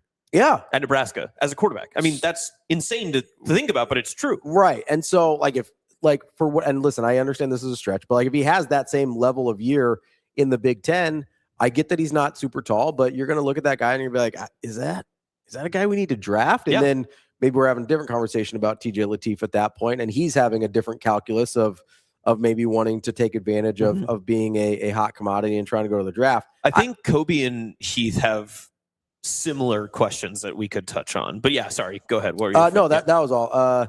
He says opportunity to play at the next level while getting an education is still valued by kids who aren't top tier talent. I would agree. And before that, he asked, takes on the NIL impacting smaller D2 and NAIA schools. Seems like kids who love ball don't care about that stuff are still going to those schools. And then Kobe follows up, 5 for 5 is going to help football development greatly. Freshmen can play in all the games now instead of only 4. I think so. The NAIA part of it, and you can maybe touch on this a little bit more because you're more invested in that world. I don't know how much it changes there. You might get a couple of guys, like relatively, that evaluation is probably going to stay about the same. You know the type of kids you're kind of looking for at that sense. And a lot of kids, like locally, a lot of kids, when they play NAIA football or any sport that are from, especially the state that I know of, they're going because they love the sport. They know realistically, they're like, hey, I'm probably not going to be getting more off of this. Maybe I get a new opportunity. I believe it was Reggie Thomas from Westside, went to Hastings College, had a fantastic year, was player of the year in the conference, and then moved up to North Dakota and became kind of a role player his final year of college basketball there. Those are kind of the best opportunities. Yes, there's always going to be one-offs here and there. I would say 90% of the kids that you get probably at NAIA realistically know what the expectation is, and they're willing to go there for education. They can get a scholarship, and they are doing something that they are passionate about, and maybe can get a future career. Maybe they can get into GA. Maybe they can get into, a football assistant suit, something along those lines, right? Yeah, I think I think the biggest impact is going to be on the FCS level. I think you're going to see a lot of really good players end up playing FCS football. And then I think the other place is I do think you're going to see a resurgence in junior college football. I think you're going to have a lot of kids that, whether it's because like late bloomers, I think are not going to have opportunities to play, to get like power conference offers. Like when we get into this, like the Maurice Purifies of the world with the late spring offer of a senior year, I don't think there's going to be a ton of those. There's already not a ton, but I think that's basically all but going to go away. Guys like that, I think, are going to end up at junior colleges. Yeah, because your roster is also going to be smaller at the 105, right? Yeah. So I think junior colleges are going to be a viable option, not just for kids that have academic trouble or things like that, but I think you're going to see junior colleges be sort of a viable feeder program to power conference schools once again, because even if it's, think about it this way now, even if you don't get the extra year anymore, or even if you can't like game the system to get an extra year, which I think some kids with their age will be able to, right? But let's say you go to JUCO for 2 years, you develop, you don't count against the roster limit, and then you go to Nebraska for 3 years. Like, that's an advantage to Nebraska, and that's a kid that wasn't going to get to go to Nebraska straight out of high school. Yeah. So it's an advantage to the kid as well. I think that's like programs like Iowa Western, I think, are going to have a really, really interesting role. You might see a resurgence of, back when, like in the 90s and early 2000s, when I really started following recruiting and the recruiting sites became a big deal in the early 2000s, like the Jayhawk Conference Kansas JUCOs were a huge deal. I think you're going to start to see that come back a little bit, where it's not just guys that got in trouble. It's not just academic issues. It's guys that's like, hey, we're not quite ready for you to be on our roster yet. We have a really good relationship with X JUCO. Go there for a couple years, get better, develop. We trust what they're doing. And then come here, kind of like a wink, wink, nod, nod, understanding. We've got a spot for you, but it's 2 years from now. Yeah. And, it's kind of the way, like, college basketball programs used to stash guys at prep schools and things like that. Like, I think you're going to start to see some of that where I'm actually excited for it, because I do think there was a world like 8 to 10 years ago where it seemed like JUCO football was going to die, at least in the sense that of it being kind of a big deal. I think we're going to see it come back in a major way. And in that same sense, and I won't name names, but I think it'll be fairly obvious maybe who I'm talking about. But there are, on that same note, Division II schools that are inside of this state and surrounding in the area that have those type of conversations already. And those conversations have even greater significance now, where they say, listen, we see you as this prospect right now. Yeah. But we believe that we can develop you, we can give you a few years by this point, and they can say it now, when you are this age, we think you are going to be this type of player if you follow our process. Yeah. When you get to that point, we want what's best for you, and we believe that you could be a Division I player that transfers up, or you could be seen by like a bigger program and you could kind of work your way there. And again, if you're a Division II school, listen, the MIAA surrounds all of Nebraska and is inside of the state as well. There are some damn good football players that have come through the years that have been drafted in the NFL that did not have the opportunity to move up because they were undersized, because they didn't have the amount of film, but their stats were off the charts. And some of them ended up having pretty long careers, whether it be professional football, Canadian football, arena football, like whatever the case may be. But I mean, we saw, is it Dave Tollefson? I think he was like Missouri Western. You know, that's an MIAA school where he played and had opportunity. You know, like there's just tons of there's a ton of examples of guys like that. There's a couple of different. There's a Fort Hays State defensive tackle who was drafted like in the 3rd round a couple of years ago. I know from my experience, like with UNK under the Josh Lynn regime that was there, that was never a part of their conversation because Northwest Missouri State. Because that was such a different time. Yeah. Even just when I was in college from 2016 to 2020, because they were just trying to get guys that they would tell like, we're probably going to redshirt you for a year, and then we want to develop you so that way when you're a junior, senior, you're playing. It was the old school model of being like, we just want an older roster. It worked for them, but now I think you can have that buy-in more because the conversation goes both ways, because you can tell a recruit and you can tell someone who's, you know, wanting to get to the highest level of college football, get to the highest level of college basketball. We just want you here so we can develop you, because those big schools won't take you right now. But we think that we can build you into that type of player, and it benefits us because looks like we get some wins out of it. We make you into a great player. More players want to be a part of that process and kind of build you from there. Yeah, I think the other thing you might start to see is, because I believe the NCAA still considers prep schools as high school. Yeah. So, and I think they will continue to under this new rule. I think there was also a time where like you'd see guys go to like Hargrave Military Academy or places like that. I also, for the guys that won't turn 19 at that school, I also think you might see them go there, because then you're not using a year of eligibility. You're getting an extra year of development, and then your clock can start at 19 years old and 5 years in college there. So I think there's going to be a combination of some of these, whether it's JUCOs or prep schools or military academies or whatever, sort of these places where people can adjust or play with their time frame a little bit. I think you're going to start to see a lot of that, and that's going to be for those schools is going to be a huge benefit. Yeah. And I think for the power conference programs that are using that and utilizing that wisely, I think it can give you a long way in terms of getting a longer, better evaluation and getting a more prepared player to come play for you when they leave those places. I think it's going to be really interesting. I also think it's going to be really weird for a few years. Yeah. You're just going to have a handful of years. I mean, much like when we dealt with the COVID eligibility season, the medical red shirts, all that sort of stuff. One of my first thoughts when I saw this, and I kind of poked at it a little bit yesterday, I initially was like, for college football, offensive linemen just got more expensive. Oh, yeah. Because now you're going to have old offensive linemen that will hit the portal as juniors, still having 2 years of eligibility left. 22, 23 years old, and you're just like, I got a year left. Yep. I think that's the opposite of everything that we've been saying, though, especially when it comes to offensive linemen, because you're going to have guys who had not played at Nebraska or Washington or Iowa that will go, okay, I'm going to drop down to mid-major level so I can get playing, get tape and that sort of stuff. And, I've sized up all the stuff necessary to do from the high school to Division I football. And then, you're just going to get guys that have more tape, have more development, and aren't maybe as big of projects as some of those schools are used to taking. That's why what we've seen Jeep Wade do and Lonnie Teasley do in this class, where it's a huge offensive lineman class, and you look at it and you go, okay, they've had a couple classes before this too where guys have developed, and they had to sprinkle in from the portal to kind of make up the gaps there.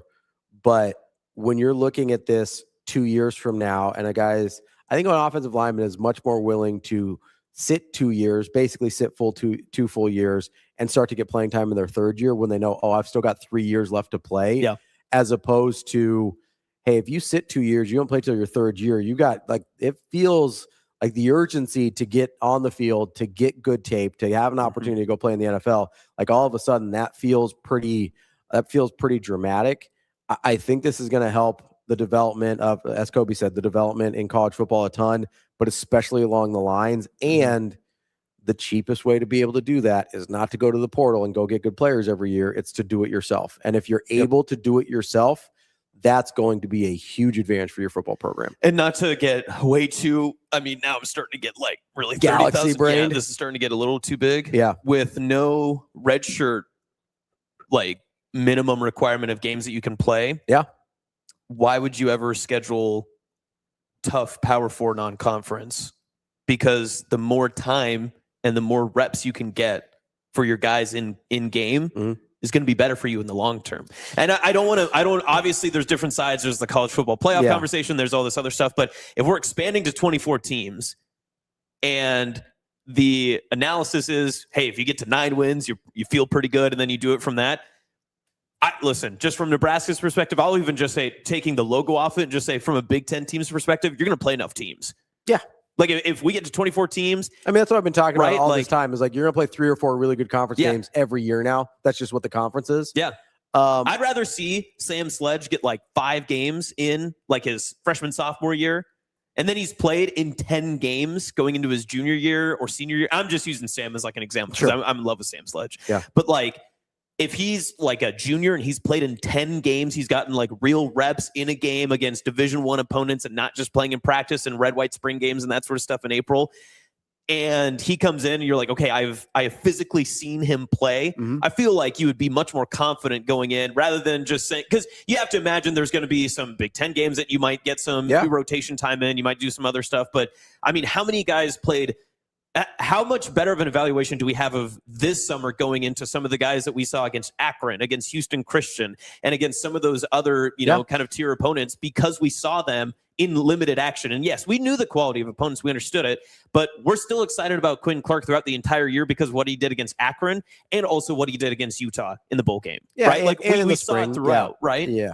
So I think the interesting part there is, do you want them to have more tape or more experience or experience against better opponents? And that's the $1 million question, right? Is what value, like how much better are you getting if you only ever see those types of teams, right? And I think you might with a 24 team playoff, which I assume that's where it's going. We don't know yet. But with a 24 team playoff, I think you might start to get a little bit more of a college basketball mindset where it's like, hey, we can drop a couple. That's not like, as long as we get to a certain threshold in terms of wins and we're playing this way by the end of the season, I think you'll see coaches start to adjust and start to make some choices, whether it's in scheduling. You see this in college basketball all the time. When teams think they have a good team, they'll go out and schedule pretty hard, to test themselves, and B, to give themselves a resume, especially if you're talking about buys are on the line. You better have a pretty good resume and go out there and say, hey, we beat this team, this team, and this team. We lost to these two, but our strength of schedule was off the charts. We deserve this high seed and a bye. It's benefited a lot of teams. So I think there's going to be a combination of both. I think when you're young, and I do wonder if this changes the scheduling model in terms of time frames, because there's no reason you should have to schedule out a college football non-conference game 10 years in advance. Yeah. We see this with the neutral site games all the time. They schedule them like a year out. It's fine. Nobody cares. It does not take 10 years of planning. This is in the Olympics, man. You don't need 10 years of planning to schedule a non-con game against Oklahoma State. Like that's not a real thing. For some reason that became the standard. In college basketball, they're fixing their schedule until like 6 months before the season starts. Oh yeah. It's like Creighton had it set like right before their first exhibition. Yeah. You're like, all right, we got it. So like you've got, what home dates you're going to have. And as long as you have those, it really doesn't matter when you set the schedule, in my opinion. And so I think you might see teams wait a little longer or a lot longer to schedule their non-cons to say, okay, we're pretty young this year. This maybe didn't come together the way we wanted it to. Let's schedule a little easier in the non-con, get our confidence up, get some of the young guys reps like you're talking about before we get into conference play versus, hey, man, we've got a bunch of 4th and 5th year seniors.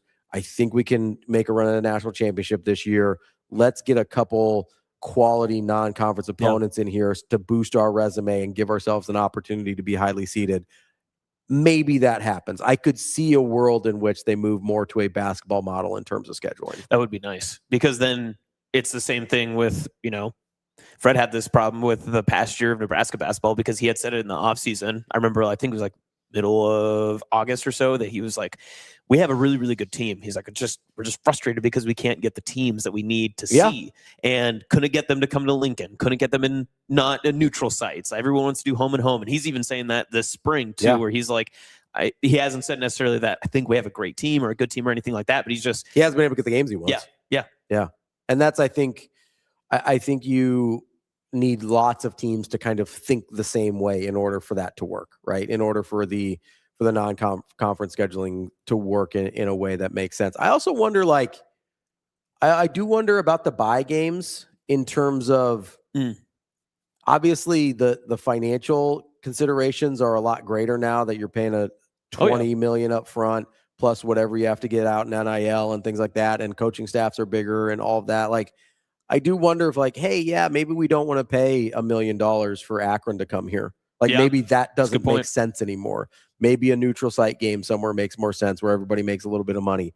Maybe a home and home with a better team makes sense, where everybody makes a little bit of money, at least in one of those years. I don't know, when you're really talking about financial, being financially savvy and making good financial decisions, I don't know that paying a couple $1 million a year for 3 bye game opponents is going to make a ton of sense moving forward. Especially when you can directly say, hey, that money could be used. Yeah, that money goes to a player. Way. Right. I could $2 million. It's like, hey, maybe that's an edge rusher. $2 million, maybe that gets me a starting guard. You know what I mean? So again, if you're a Big Ten team and you're scheduling these bye games and you're telling yourself, okay, well, I could have a better player that helps us throughout the season, or I could schedule maybe a tougher opponent that I don't have to pay either A, as much money for, or B, any money at all. I don't have to pay for that. This is a game that we both want, and that's a buy. It's just a real matchup as opposed to a buy game. I do wonder if there is, maybe just the finances of it shift and it becomes $250,000 instead of $1 million or whatever the case is.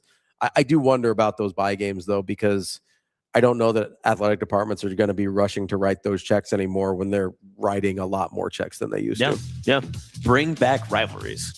Let's do it. Just Nebraska, save every dollar and cent. Oklahoma. You bus to Kansas State, bus to Iowa State, Missouri, bus to Missouri, Colorado. Let's do it. That's your non-conference every year. Listen, those are short flights, baby. Yeah. Short flights and easy fan trips. And then you can just tell the entire bus to be like, hey, no Chick-fil-A today. This was not a Chick-fil-A game.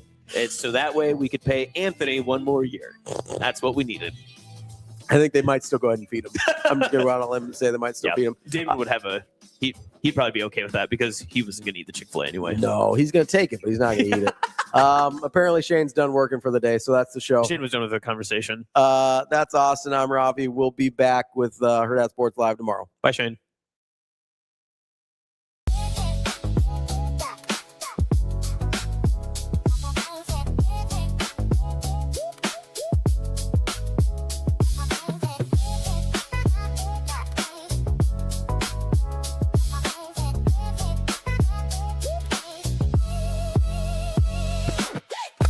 It's time to slide into savings at Edwards Nissan. Lease the 2026 Nissan Rogue Platinum starting at $379 a month, a platinum lease worth driving home.